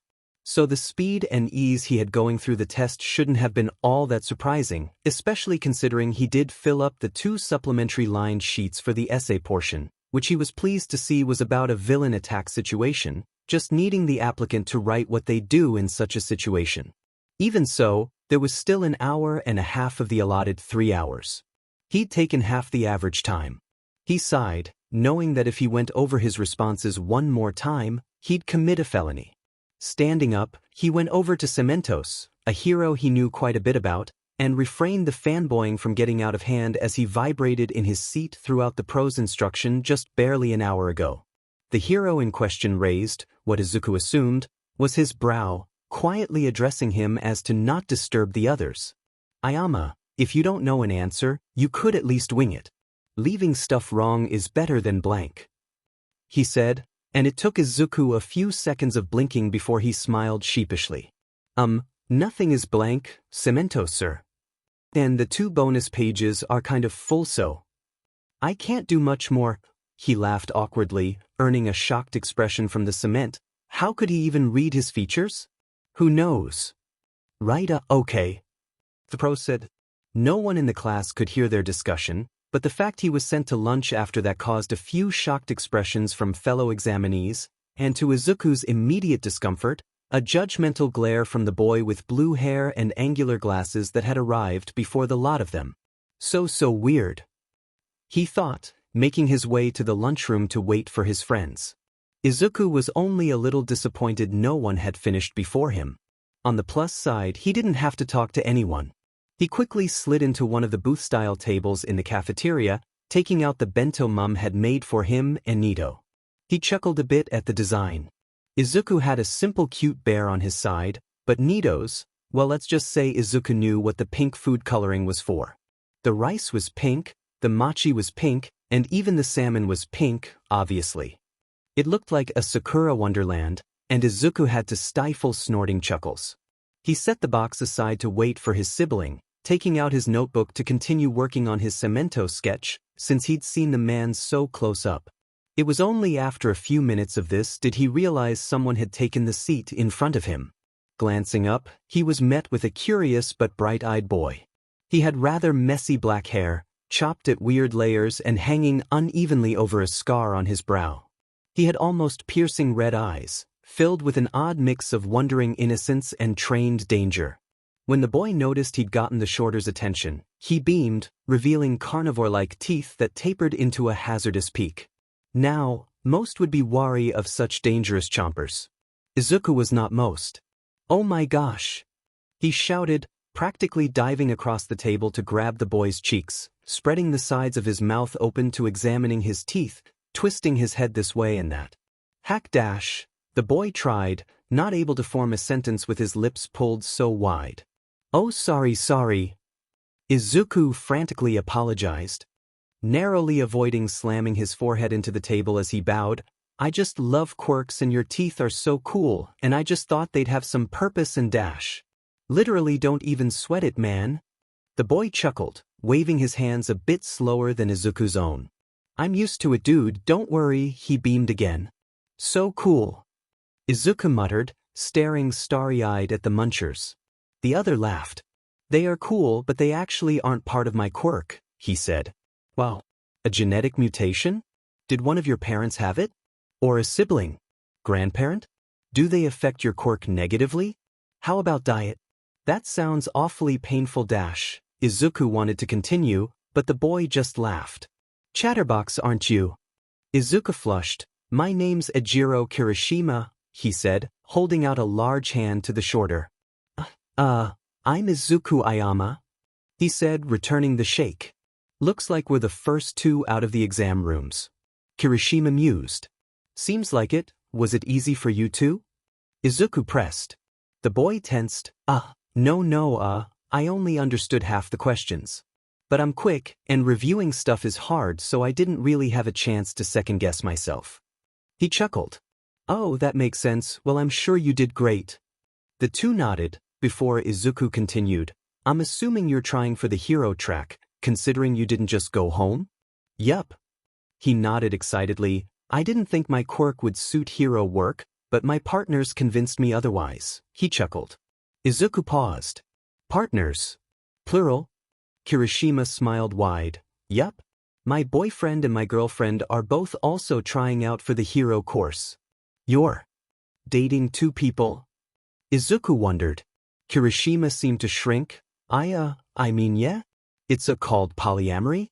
I know it's weird and most people kinda don't like it, but dash. No, that's not what I'm saying at all." Izuku frantically interjected, relief slipping into his feature when Kirishima relaxed again. "It's just, I didn't know someone could do that." Izuku tried to clarify, though his gradual mumbling was little help. Kirishima gasped. "Do you like more than one person?" he asked excitedly. Izuku flushed brighter than he'd ever before. Maybe? It's, they don't, I don't think they would, and an announcement ring thankfully saved him. He hadn't noticed before, but the lunch hall had begun to fill as they spoke. So, thanking any of the many gods, Izuku abruptly stood up. It was nice talking to you," he said, dashing off to look for his sibling, leaving Kirishima in the dust. "What was that about?" Ijiro heard the distinct sound of a tired, nasally voice approaching his right. "Just talking to someone, Hanta," Kirishima said, turning to smile up at his partner, beaming brighter as his girlfriend pranced up behind the two. Mina wrapped her plump arms around Ijiro's neck, sitting on his lap as she gripped Hanta's hand. That test was ridiculous. I don't know how that kid finished so fast. And he's poly too? So much competition. She huffed dramatically, earning a laugh from the other two. Well, we don't actually know if he's like us, princess. Hanta teased, earning an orange-red flush to dust her cheeks at the endearing pet name. Alright, true. She huffed. Well, we should probably head to the auditorium, you two menaces. Ijiro butted in, amused. At that, the polycules stood. Hand in hand, they made their way out of the cafeteria, Mina swinging her hands in the center as her partners chuckled fondly. 0. Izuku rushed up fast to Neito, ramming himself in an almost full-body tackle against their side as he panted. Whoa, Izuku, what the FCK?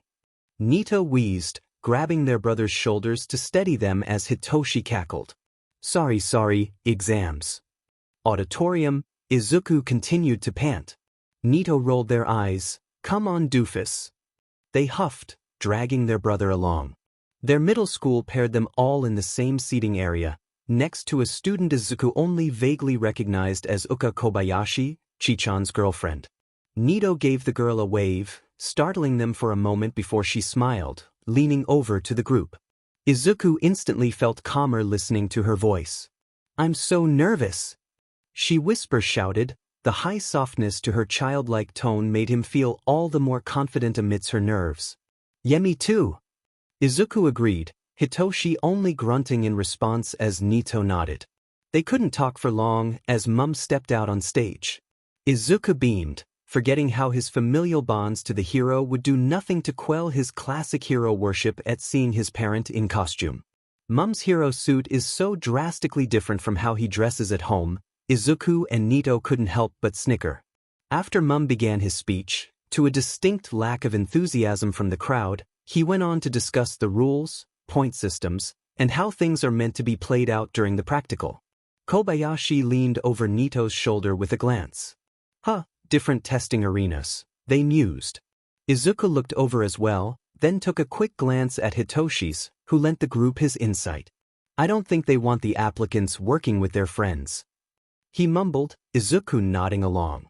It wasn't until Mum was nearing the end of his speech that there was an interruption. Excuse me. They heard from behind them, a spotlight settling on the glaring blue-haired boy from the written test. Shoot your question, lil listener. Mum encouraged, finger guns sent towards the boy. Right, he said, pushing up his generic glasses. You only described 3 robots, however, our pamphlets clearly show 4. If this is a mistake on Unit A's part, it is highly disrespectful to the examinees who expect the utmost class from such an institution. He continued, additionally, you with the unkempt green hair, he said, gesturing aggressively towards Izuku, making him flinch. You left the exam room with such haste and lack of care. If you are to find this exam a joke, I advise that you walk your disrespectful lazy mindset out this hall at once. Izuku was speechless. His friends? Furious. Neito? Flabbergasted. Mum was a whole other story. Body visibly twitching with the need to stay professional. Izuku was trying not to cry at the accusation, and the other were about to shout at this boy for his complete lack of respect himself, when a bother voice yelled above the room's murmurs. Did your old folks shove a stick up your butt? Izuku's one of the DMN's smartest nerds I've met in my life. Just couse you don't measure up doesn't mean you gotta push your lack of intelligence on the BSTRD. Another spotlight landed on the voice. Izuku's breath hitched, eyes meeting those of crimson red and spiked blonde. The boy in question, Katsuki, quickly avoided his gaze, almost guilty, and went back to glaring at the glasses kid. The kid in question spluttered, giving Mum time to clear his throat. Thank you for the insight, lil listener, but I advise you not to call out other examinees on baseless assumptions. Not very heroic, you know, he winked, causing the blue-haired kid to lower his head in shame. Mum explained the 0-pointers, which had Izuku thinking, but his mind was distracted. Kachan. Defended me? Izuku was deservingly confused about Katsuki's behavior.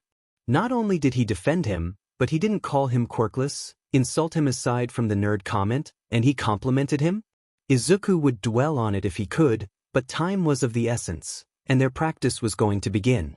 The group made their way to the buses, each giving their own acts of affection and encouragement. Kobayashi handed each of them a small pouch filled with sparkly yellow powder. Her quirk was called Pixie Dust, and apparently when she gets overly positive emotions, her wrist glands fizz with a yellow-tinted version of the dust. Chichan joked that it was good luck, and now the two follow in the yellow dust luck theory. It's silly, but Izuku felt eternally grateful that she thought of them. Hopping onto his bus, a deep breath was all he got before the reality hit. He could do this. 0. And now, we show all our friends' exams, going Hitoshi, Uka, Neito the Izuku, if certain ones interest you more than others. They'll also have varying levels of detail how far they get. First, Hitoshi. Hitoshi may look like a cool, suave, mysterious guy on the outside. He held his makeshift ball and chain with effortless nonchalance, and his eyes remained lidded and tired. This was a lie, of course. Hitoshi was going to throw up, and he wanted to crawl into a corner and hide. He was 0.02 seconds from calling Chichan to come to get him so he could wrap his arms around his little sister from behind and watch her as she sews. This coping mechanism, however, was no help during an exam. Before he could turn green and sheet a brick, a bright-eyed blonde practically danced over to the Hitoshi. Before he could say anything, whether that be an insult to the dope or ignoring the annoying levels of energy, it clicked that he recognized the black streak in his hair. Denki Kaminari, he said, barely above a mutter. The boy blinked, once, twice, before a wonderfully bright smile spread across its face. Hitoshi? He asked, honey, dripping from the shock in his tone, warming and bubbling, and Hitoshi's nerves. He nodded noncommittedly. Wow. I just thought you were a cutie, but who knew you were Aiza's friend? He chuckled, causing more flush to spread across the tired boy's face. Yeah. They didn't have much time to chat before the gates began to slowly open. Mum's voice rang out, but Hitoshi knew better. Izuku and Neito had explained a few tips their Auntie Nem gave them, the biggest one. There are no countdowns in a real battle. Hitoshi subconsciously gripped Kaminari's hand tightly, dragging the shocked boy along as he sprinted into the arena. He may be pulling a bit hard at the blonde, but he was faster, and God help him if he saw Izuku's disappointed face because this airhead didn't make it in. Whoa dude, your quick dash. Careful on your left. He interrupted, pulling Kaminari's arm as he swerved, yanking the boy behind him as his opposite arm swung the big metal sphere right into the robot's control panel, using the full-body swing with the blonde to add momentum. The bot sparked, fizzled, and creaked, but it was down. Hitoshi spared it a glance. That's 2 points, he turned to Kaminari, only to be met with a flustered gaze of shock. Its hair stood awkwardly with static, and his lashes seemed to spark as it blinked, illuminating his eyes with 1,000 stars. Hitoshi, wow, Hitoshi was gay. Thanks for saving me, man. Kaminari recovered ungracefully, quickly shaking his head before it took his turn to grab the taller's hand. Let's do this. He encouraged, and Hitoshi could only nod, chasing after the boy as they covered each other's backs. 0. Uka fidgeted in place, carefully taping each of her fingers to her thumbs, just like Ichigo had thought them. She was doing her best to avoid irritating the skin around her pixie glands. They already got irritated when she used her quirk. She couldn't afford to fall back on old habits. It was dangerous after all. She went through the metallic band on her arm, Ichigo's first non-costume-related support item. It had been a birthday gift, one to check the chemicals in her blood, or what would be her blood. In reality, her blood was just glorified fairy dust or pollen in most cases. It had many different properties depending on her blood pressure levels, and that's what the band was for. It was nothing more than a thin piece of metal, almost bendy enough to resemble fabric, but it was anything but. It connected deep into her skin. A weird signal wave thingy was in tune with her circulatory system. She didn't know Ichigo would. She was so smart. She smiled at the thought of her girlfriend. Before shaking her head, only knocking a few wisps of moss from her bubblegum pink hair. She had to focus. Smacking themselves in the face, she quickly went about adjusting the setting on the brace. The test was robots all spread about. She'd need to be able to increase movement and destroy things. Easy enough, she had those both practiced. It was hard to explain how her blood pressure could fluctuate in different parts of her body, but it had more to do with the release glands than anything. They tightened or loosened around a certain point. A pressure point. No, she did not giggle to herself. Setting the pressure in her ankle glands, she allowed the powder there to basically give her a weightless feel. It barely lifted her above the ground, resembling more closely hover boot than floating devices, but it's all she needed, smiling as the shimmering powder doused her shoes, making them sparkle. Next, she adjusted the glands in her wrists, the far stronger set, to a very familiar setting. With this one, she'd basically be creating hyperactivated friction sand. The details were a bit muddled, but to make a long analysis short, when this dust made contact with something, it ate away at the material in a sort of really violent rug burn, but for solid materials. It was very dangerous, so she'd have to be careful, but she was confident. With a shout from Present Mike, he was Izuku's mum. They were off, and she quickly set a decent pace as she hovered, almost unable to clock the girl next to her, sliding across the ground on what seemed to be a highly corrosive acid. With no shoes on. "Oh my gosh, are your feet gonna be okay?" She practically shouted over the sound of metal being sawed by millions of little dust particles. The girl, who she noted had skin the same exact tint as her hair, just laughed. "I don't seem that reckless, do I?" she teased, sending a rather pathetic arch of gooey acid over an unassuming three-pointed. Well, the arch would have been pathetic if it didn't completely melt through the robot, leaving the thing a poor, sad mess of melting iron and fizzing wires. "Holy heck!" Uka whispered, shaking her head as the girl laughed, a sweet sound. "My partners are just over there, we're gonna be working mostly together, wanna join?" And how was Uka supposed to say no to such a pretty girl? Ichigo would have her head. 0. Already, Neito felt confident. They ran at full speed into the arena before Mum could even finish his sentence, and they'd already managed a solid 23 points. The other applicants in their group seemed virtually unaware of their own abilities. Any copying Neito had to do seemed laughably easy in the face of what the original holder had been able to accomplish. Currently, they'd borrowed a distinct ability from someone with a vibration quirk.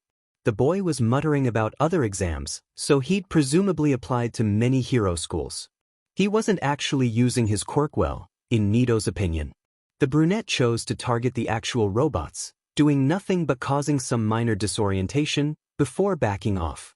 It was horrendously painful to watch. Neito, on the other hand, had already gotten an idea upon seeing the boy's quirk.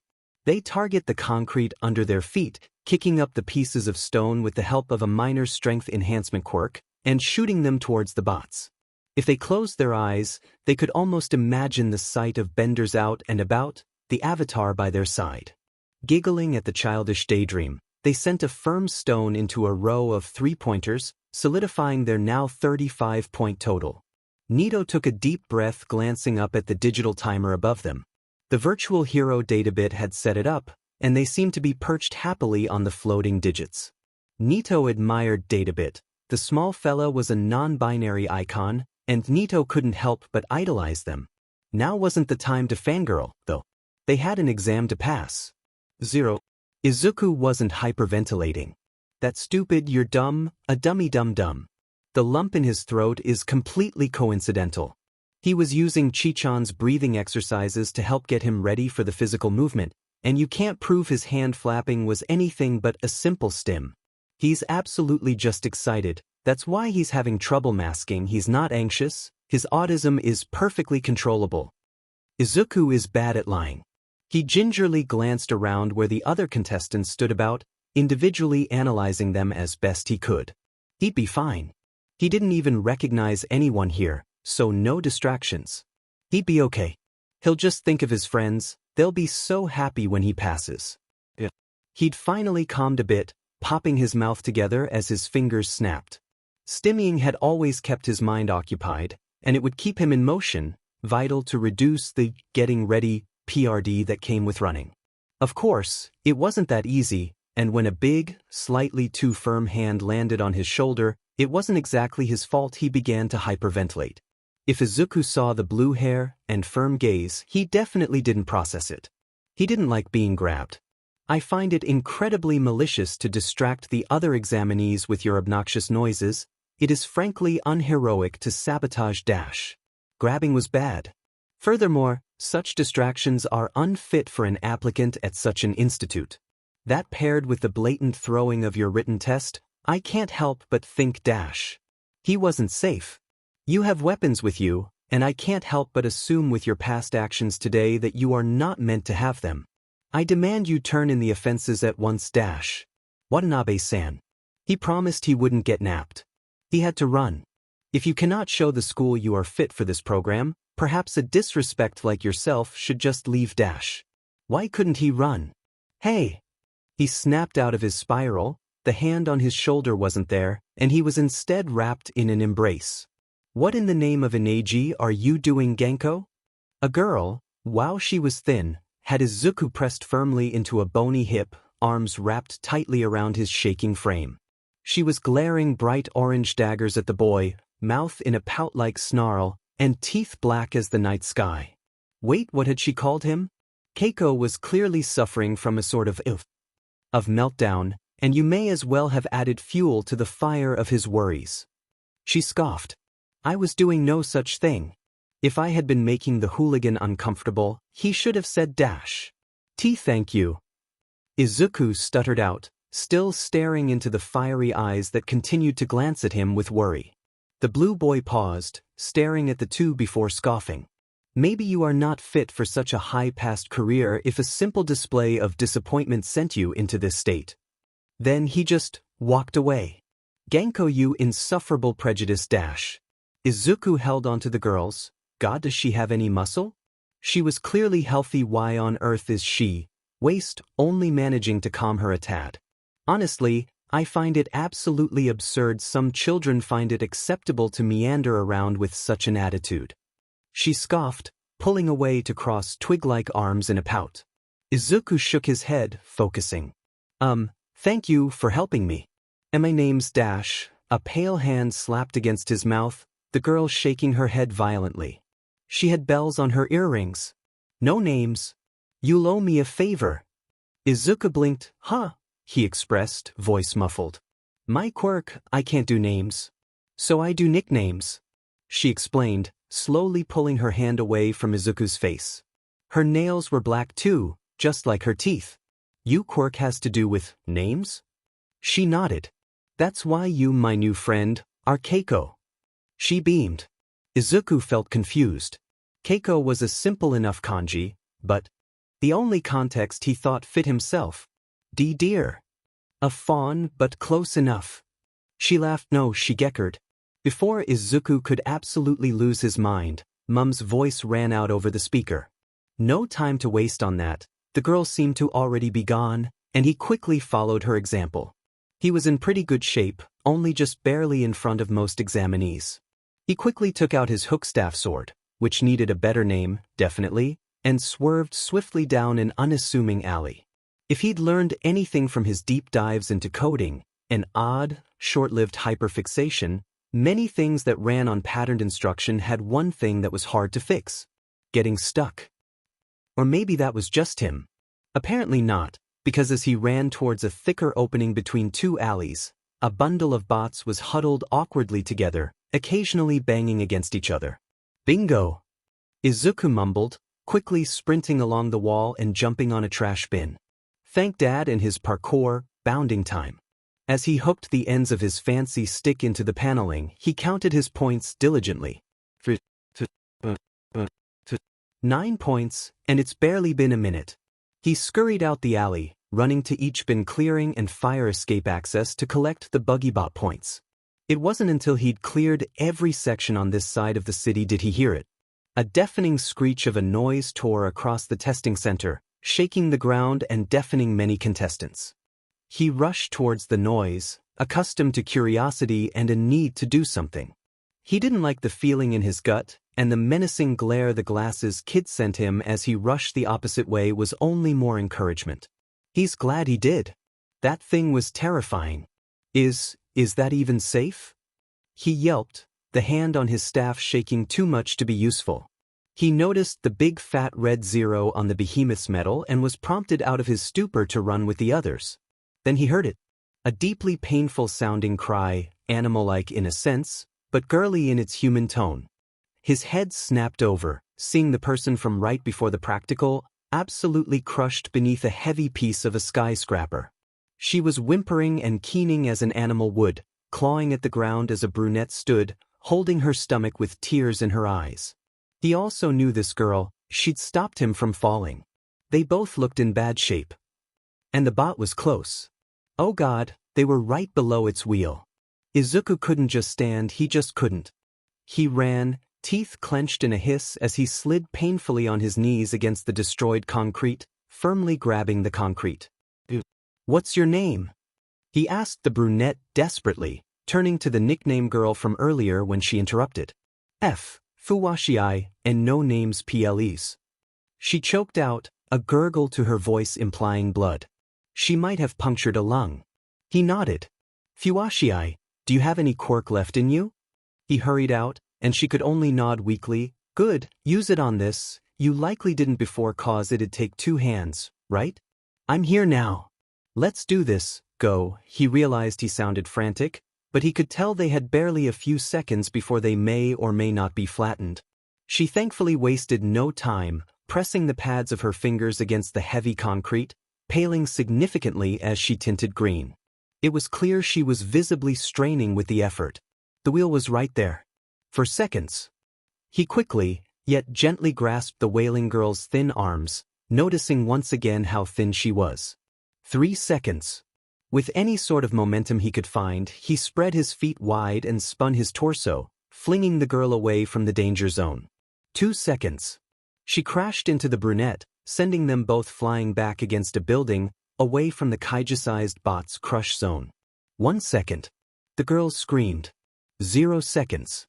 A sickening crunch rang throughout the arena. Silence. The ground began to stain. Why was it red? Everything was quiet. No one moved. Thick red liquid pooled beneath the now inanimate wheel of the big metal creature, bits of who knows what scattered about. Keiko lay beneath that weight. Keiko had died. Keiko was dead. Daijun lay shocked, shaking limbs resembling that of lead as she lay heavy against the broken concrete, big tears rolling down the sides of her cheeks as she stared. This was an exam. Surely they would never have allowed a student to perish in such a trivial event. Right? Her cries were pitched high, and the women-like screech of a fox ran out through the drafting city streets. No one but Daijun dared to make a sound. He wasn't dead. Her new friend couldn't be dead. Keiko can't be dead. And somehow he wasn't. It was unheard of, but as Keiko very clearly was not breathing, no Yurei had risen from the metal scraps. There was no spirit made of blood, wisps of her new friend's former life. He hadn't died. But how? The robot rolled backward, revealing a glowing, reconstructing boy. His tissue was being sewn together, his skin rebuilding as liquids pumped beneath his skin. Then, Keiko jolted, flinging upward like a board of wood, stiff and unyielding, but alive. The arena was silent. Keiko blinked. "Okay. I'm okay. We're alive, yeah." "Phew." Daijun wailed, quickly joined by Fuwashii as the two ran towards the perfectly healthy boy. He was alive. He was okay. No one was going to die. 0. All Might was going to die today.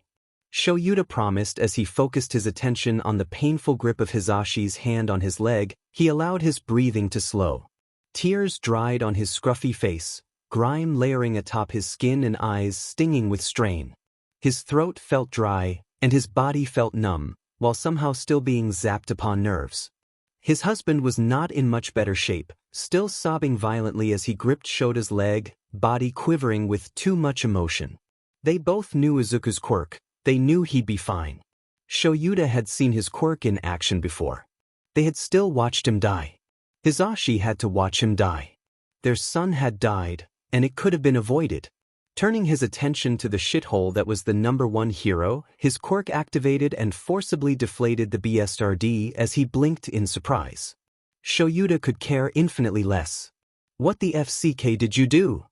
he hissed, voice cutting through the air like a well-trained knife, sinking its blade into the tense nerves of the other teachers. The hero cleared his throat, a stern, scolding expression on his gaunt features. Now young Aizawa, Nizu was attending to other matters. He left me in charge of the 0-pointers, and I did as asked. He said sternly. Yeah, no of it. Yeah, to make sure they didn't F-King kill a child. Aizawa, there is no reason to use such language. What in the world made you think allowing a student to die in an exam was ever a good idea? Show you to spat. Well, on young Ayama's file, it explicitly stated he had a reincarnation quirk. I had met the boy before. He told me he was quirkless, you see.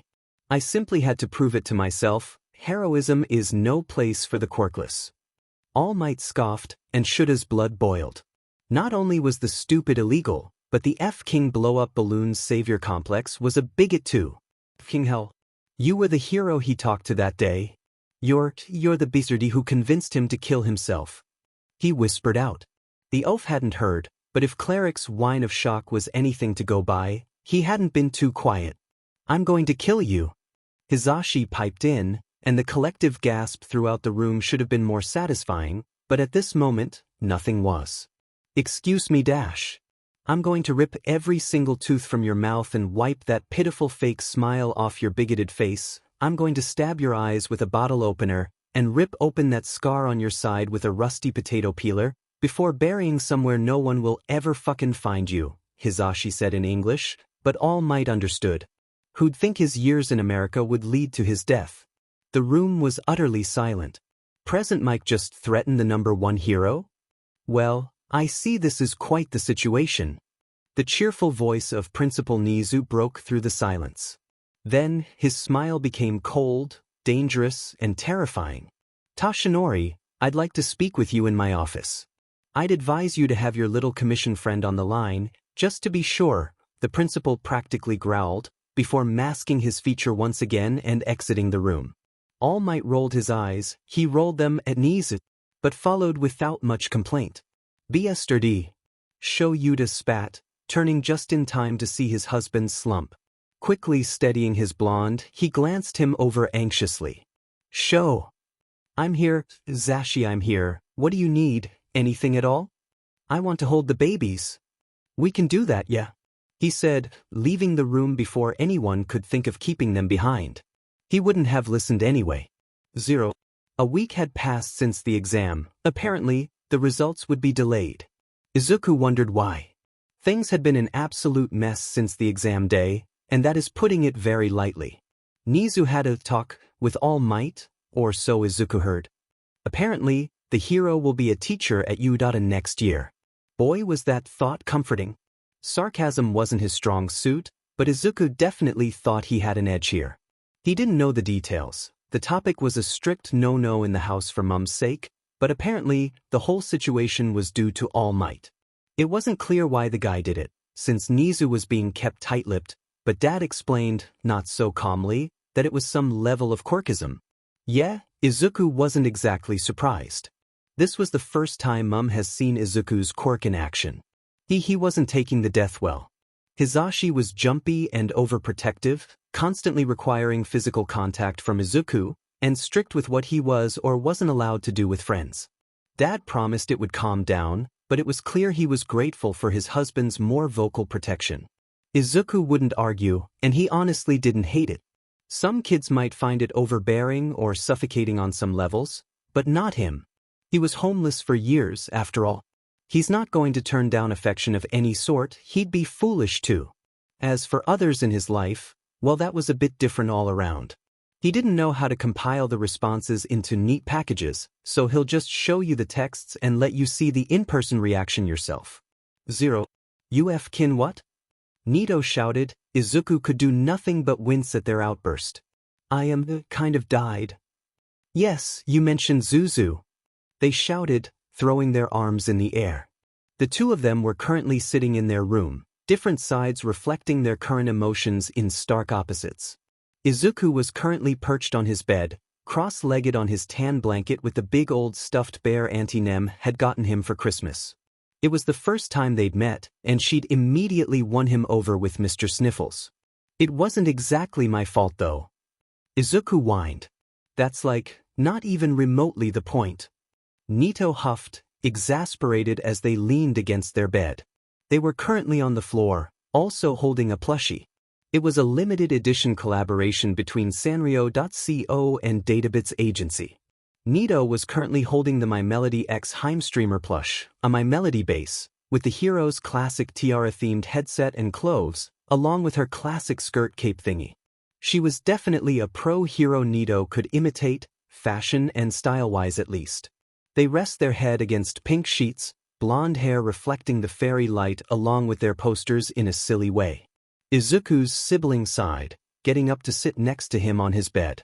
I'm only gonna say this once, so you better listen. I'm not gonna waste my precious time repeating myself. They huffed. Stop making me worry about you, you're my brother, alright? Izuku cried that night, and between you and him, Neito did too. 0. Keiko! A shrill voice was the only warning before being toppled to the floor outside Recovery Girl's office. He'd been treated by Cleric, the first-year healer course homeroom teacher. Izuku had always been fascinated with her quirk, especially considering the rarity of healing-type quirks.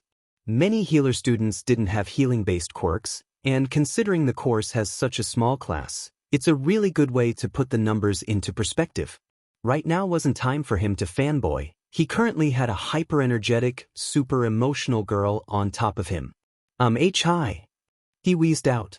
For such a scrawny thing, this girl was strong as heck. That was so scary. She whined out, while Izuku racked his brain for her name. You're Daijuan. Right? He asked hesitantly, and from her responding toothy grin, he must have got it right. Yup, that's me. I came to check on you, but also exchange numbers, she said, shoving an old, extremely beat-up flip phone at him. No matter the case, they exchanged numbers before heading their separate ways. Daijun, huh? She kind of reminded him of a kitsune. Oh my god. 0. Izuku Friendship Havers, members. Kiwi, Izuku. Hey guys. Berries, Ichigo. Izuku. Pineapple Teki. You're Aliveg. Oh my god. I worked it. Grapes, Hitoshi. I see Denki is even less literate over text. Watermelon, May. Oh my gosh, you're alive. My bestest of besties, what freaking happened? What Neito-chan said better be a lie. Mister, I don't know if I can handle it. So he already told you? Pineapple. Grapes. If I could kill you a second time I would. You freaking hazard. Tinkerbell, Oka. So, his quirk is like, immortality? Something like that. Grapes. I'm strangling him tomorrow. Pineapple. Murder is not the answer. Toshi, stop, Mom's a cop. She isn't. Opposed to arresting you. Tinkerbell. I thought your mom was an elementary school teacher? Watermelon. No, that's their mama. Their is a cop. Yeah, she actually helped me during my especially with the Kachan stuff. Neito. Grapes. I still don't know why he insists on calling the guy that anymore. Force of habit? Lemon. That's dumb. Also the shower's free. Okay, be right back guys. Watermelon. Don't die while you're gone. Lemon. You're watermelon. Frick you. Neito's bedroom. Neito's bedroom. Izuku would be lying if he said he was anywhere near ready for what he was about to do. Anyone who knew the young boy would find it clear he was filled with bundled nerves and overwhelming worry. He was running freckled hands up and down his seatbelt, rubbing the toes of his Mary Janes together as he continued to glance out the window.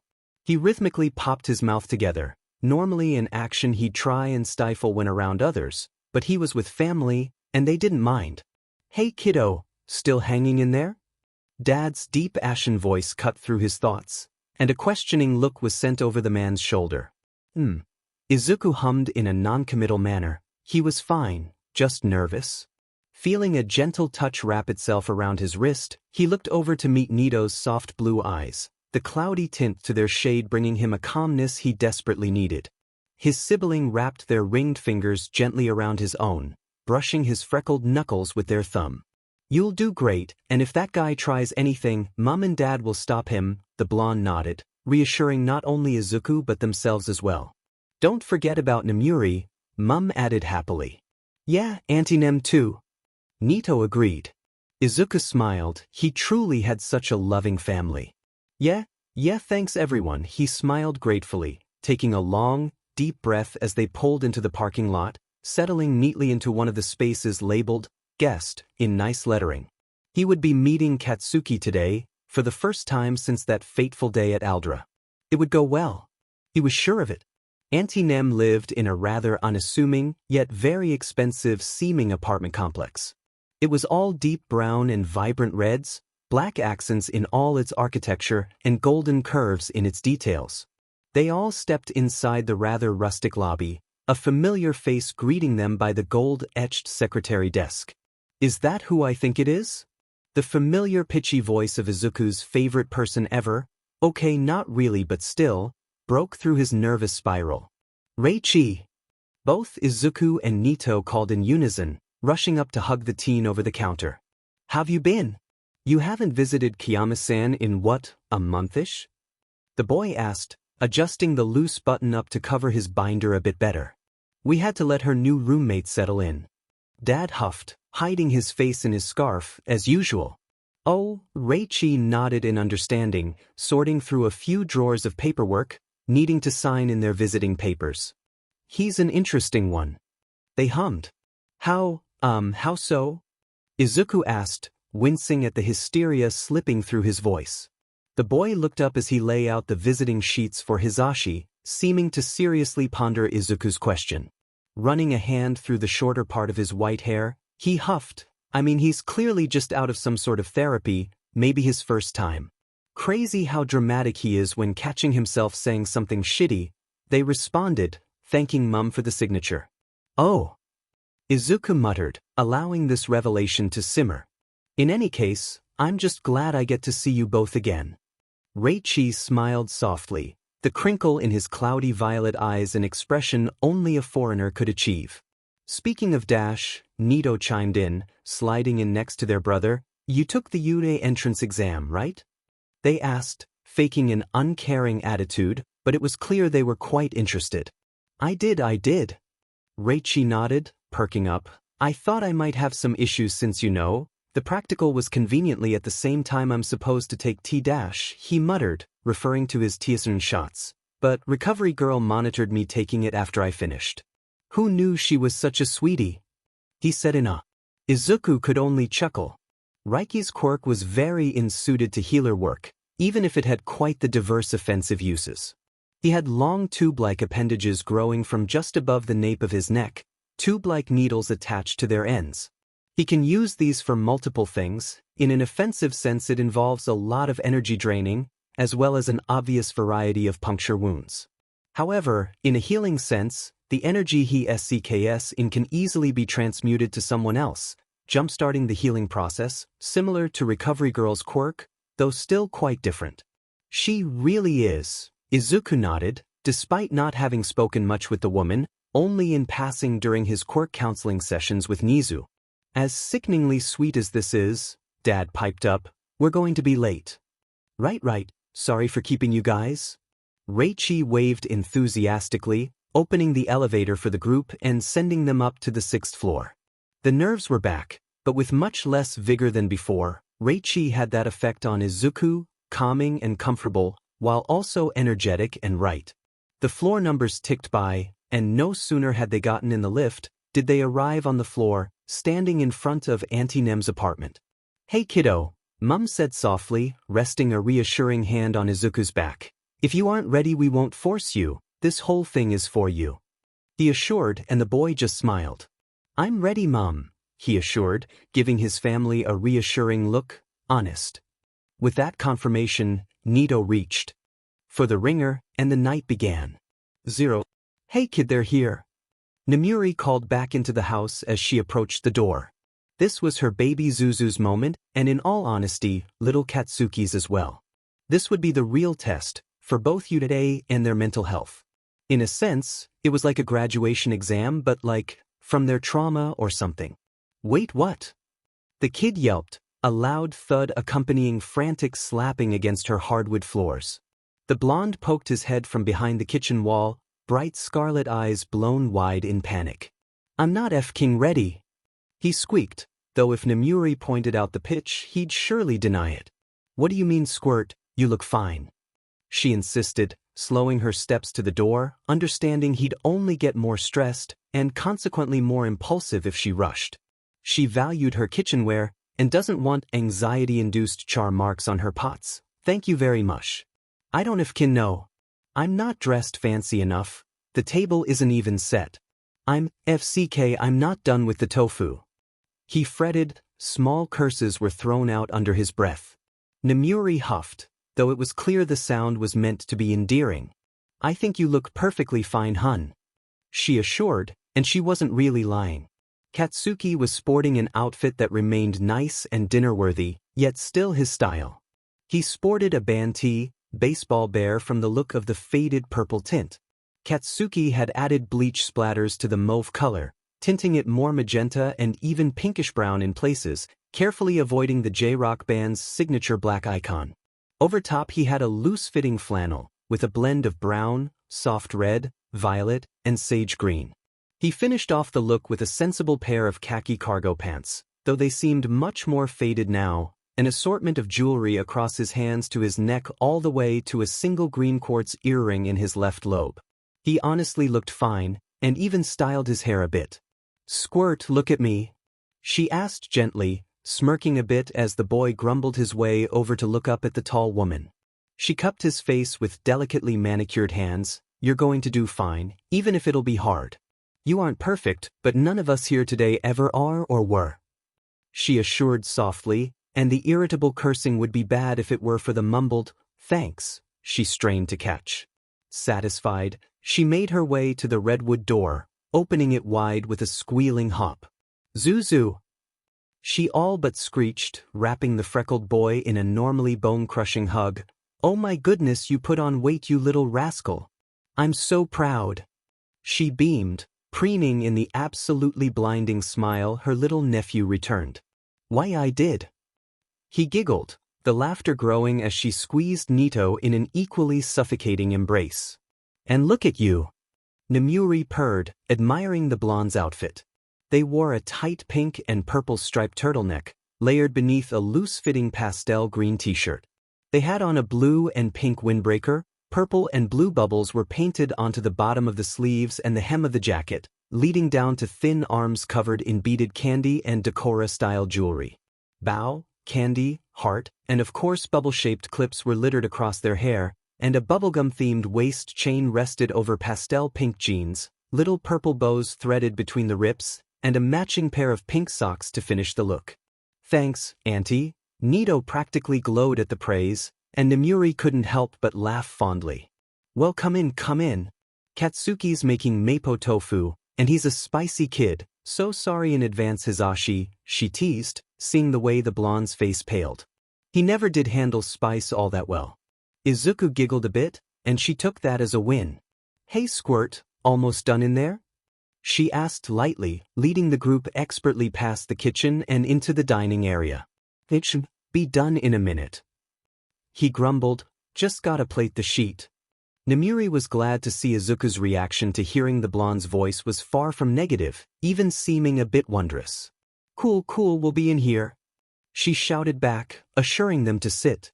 "Neito, do you think you could set the table?" Hisashi questioned, and the kid just huffed dramatically, acting as if they weighed 1,000 tons when they climbed out of the chair. "Oh my god, stop being dramatic." Izuku chuckled, entertained by his siblings' antics. "Never," they responded, sticking a purple, "oh my god," they had one of Raiki's desk candies, tongue out at their brother. As the blonde Ayama set the table, the sounds of food being placed into individual servings could be heard from the kitchen. Nemuri fidgeted a bit with her cardigan sleeves, the soft blue fabric complementing her black turtleneck sweater dress thing quite nicely.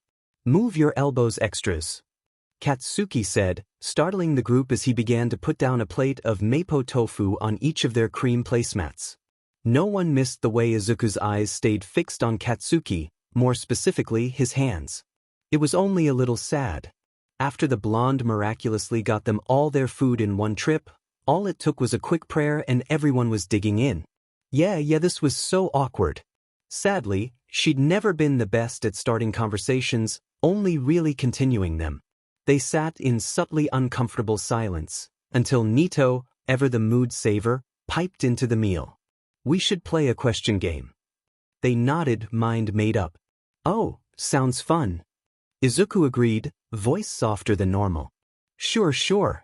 She clapped her hand together. Right, care to start us off with a question for the group? She prompted, and the tired man only groaned. Do I have a choice? No, Hisashi responded, earning a laugh from the table. Fine. Who's the best Disney princess? Then all hell broke loose. This was a war with no survivors, and Shoyuta knew it, the madman. Midnight's dining room plus kitchen. Midnight's dining room plus kitchen. Neito's fashion. Katsuki's fashion. Dinner was an event, to say the least. When war broke out between the factions of meal guests, it wouldn't be long until a clear divide between teams was shown. Mum, Neito, and surprisingly Katsuki were all for the classic Disney princess, respectively favoring Ariel, Cinderella, and Mulan each. However, Dad, Auntie Nem, and Izuku had a much stronger leaning for the newer, more modern Disney princess. Merida, Elsa, and Rapunzel respectively for the latter half of the group.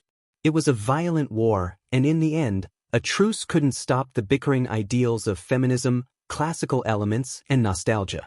The kids were told to escape, leaving the adults, the pros, her heroes, to battle out their Disney princess preference brutally. Seriously though, after it was clear none of the adults would relent, Katsuki instructed the Ayama siblings in the dinner cleanup, eventually leading them to his room. Stepping inside, Izuku couldn't help but stare at the completely new space. When they were kids, the blonde's room was littered with All Might similarly to Izuku's, no matter how bitter he was at the prospect. Now, however, the small rock band and Skull Therese seemed to merge into something rather new. He had a messy white bed that took up a generous corner of the room, pushed off the wall only by a dresser covered in different products for not only the boy's hair but his skin too. He had a small TV, wall vines, posters, and vinyl records. A drum set was off to the side of the door, and sat neatly beside a shoe rack filled with Converse. A longboard was perched nicely above the closet door, and a few energy drinks were pulled neatly on a shelf, almost aesthetically. Sorry it's a bit messy, don't FNG say SHT about it though. The angry blonde grumbled, clearing out a space on his bed, fluffy the covers before flopping down. Why would I say SHT? This place has enough SHT already. Neito snarked, and Izuku visibly froze up. Sure, Neito was always like this, malicious teasing with no real negativity behind their words, but the Katsuki Izuku knew and regrettably still loved did not like snark. But, to his surprise, the angrier of the two blondes was hiding a grin. He shouted back at Izu's sibling. Yeah, but at least this isn't as messy as your dumb SS outfit, he teased, and in an instant, the two were in a back and forth of banter, not unlike the interactions Neito has with Hitoshi. Katsuki was starkly different from what Izuku imagined, and even more so after he said next to nothing about the freckled boy's curious exploration of his personal space. Even when Izuku impulsively took off a vinyl record to examine it, the blonde had no reaction but a fretting glance at his actions, as if worried the shorter would purposefully break the old thing. He was different, and Izuku wasn't sure he minded. He was worried his childhood friend would be a completely brainless husk of his former self, or at the very least a completely different person after the amount of therapy he endured because of the law. However, this was far from the truth, as the blonde was now a definite AS, but one that was far more humane and friendly than the old bully from a few months ago. It was nice. So, Katsuki, you took the exam, right? Izuku chimed in past the two's ongoing roast battle. Both blondes looked towards the freckled boy, giving him their rapt attention. Which was a bit weird feeling, Izuku thought as he squirmed a bit. Of course I did. How do you take to be for Zuku? The blonde scoffed, and Izuku couldn't help but freeze as he put the vinyl back upon the wall. Turning slowly, a lopsided grin across his pale face, he asked, Zuku? Katsuki mustn't have realized the name he'd used if the furious flush on his face was anything to go by. Yeah. So what of it turned? He tried, and Neito couldn't help but cackle at the poor boy's embarrassment. Yeah, to be fair, this Katsuki was much better than what Izuku once knew. Sir. A couple of weeks passed before Katsuki really came to visit the Ayama household. Dad was extremely nervous, though anyone but his family wouldn't really be able to tell. In the end, a compromise was made. Mei insisted on paying them all a visit soon anyhow, and she really wanted to meet the explosive boy, whether for nefarious reasons or not. Izuku sat waiting in the living room, journaling as the clock ticked a bit. He was wearing something simple today, a collared green button-up, brown knitted sweater over top with a simple pair of tan corduroy trousers. He had wild pussycat-themed socks, ones he absolutely adorned, and had adorned a set of emerald earrings, though he was convinced they were fake jewels. Dad was decisively thrown out of the house and pulled on a spontaneous date by Mum to give the kiddos some bonding time, according to Hisashi. Neito too had plans, signaled by the doorbell chiming a familiar tune. It was clear this was someone who visited often, since the doorbell really wasn't in a spot obvious to newcomers, and Mei just waltzed in. "I'll get it," Izuku called to his sibling, who was meticulously fixing their makeup back in the two's room. Stepping towards the door, he swung it open to reveal the bouncing form of Ichigo in front of him. "Hey, Chi-chan." Izuku greeted with a smile, admiring the girl's winter Y outfit. She wore a knee-length pink dress, with a bust-height waistline. It was sewn with a gathering stitch between her chest, a cream color bow matching similarly toned tights. A pink coat with embroidered roses and fluffy inner pieces was thrown on top, cream-colored earmuffs and leg warmers finishing off her look. Her outfit. "You look awesome," he comments, bouncing on his toes as he let her in. "Same to you, Aizu. Is Enichan ready?" she questioned lightly, hovering up a bit. Izuku noticed she wasn't wearing shoes, likely planning on flight the whole day. "They'll be ready soon," he promised to put his notebook on the coffee table. "Want some tea?" he asked lightly, and at Ichigo's enthusiastic nod, he started right away. The girl herself fluttered about the room, beetle-like shell on her wings lifted for flight. As the freckled boy boiled the water, he noticed the slits in her coat and couldn't help his curiosity. "Do those little holes not let air in? Don't you get cold?" Concern dripped from his tone, making sure to warm her cup a bit more than usual. She turned with a sheepish smile. "It can be a bit chilly, yeah, but it's cute. And there's not much you can do for mutant quirks like mine," she chuckled, black eyes staring unfocused at Izuku, unable to pinpoint the pupil in the sea of inky black. He nodded slowly. "You should develop something," he said, offering her tea. "You are in the support course after all."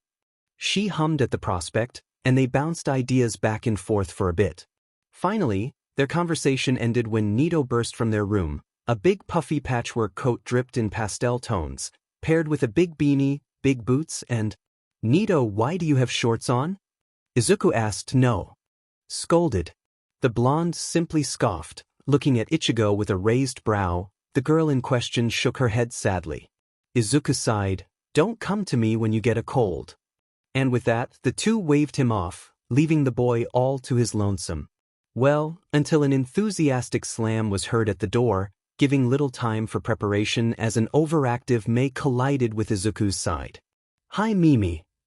He greeted casually, flat on his back as she bounced off of him.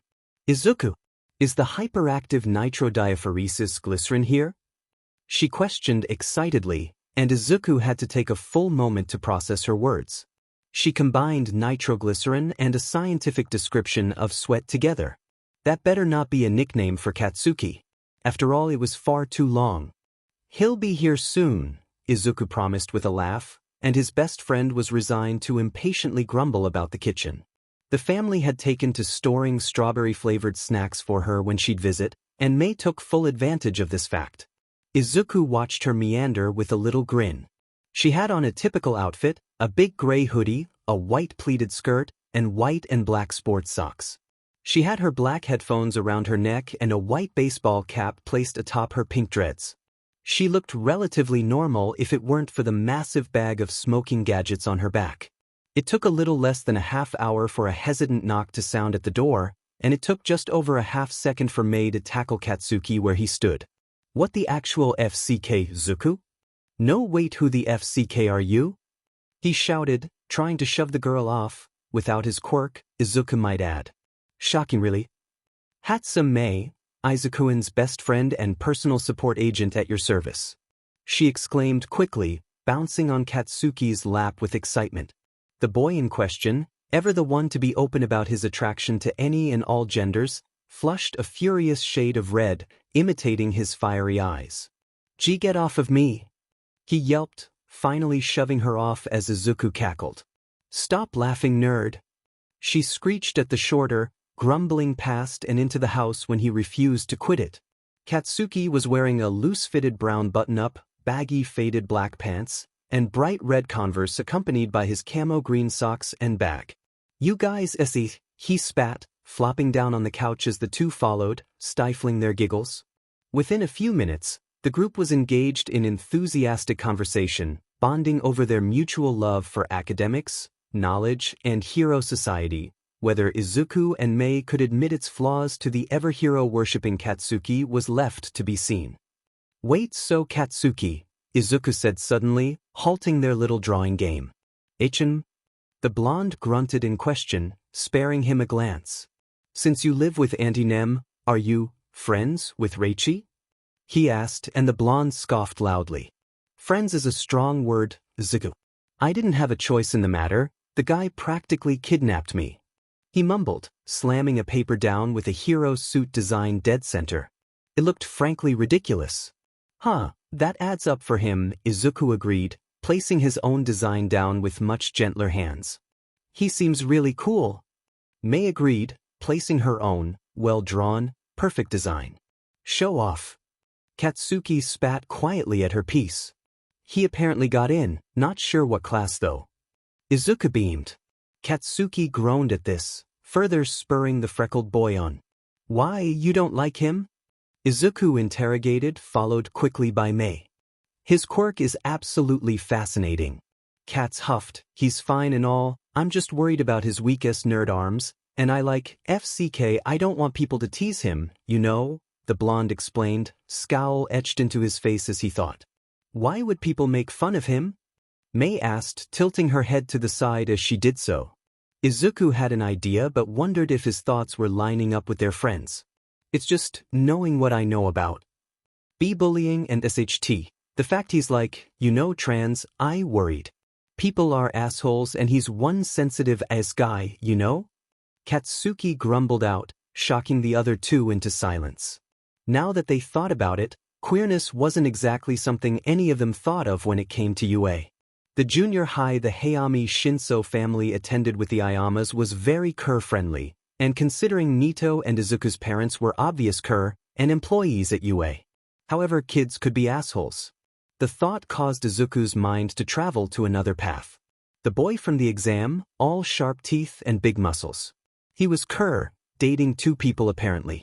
Then again, Izuku could have sworn both partners were femme-presenting no matter the fact. The school seems to be overrun with Kerr rep, especially with Neito and the currently talked about Reichi. If Ichigo and her girlfriend hadn't decided to break it off, with Kobayashi-chan going abroad and all, there'd be two existing Kerr couples already. So there shouldn't be any homophobia, right?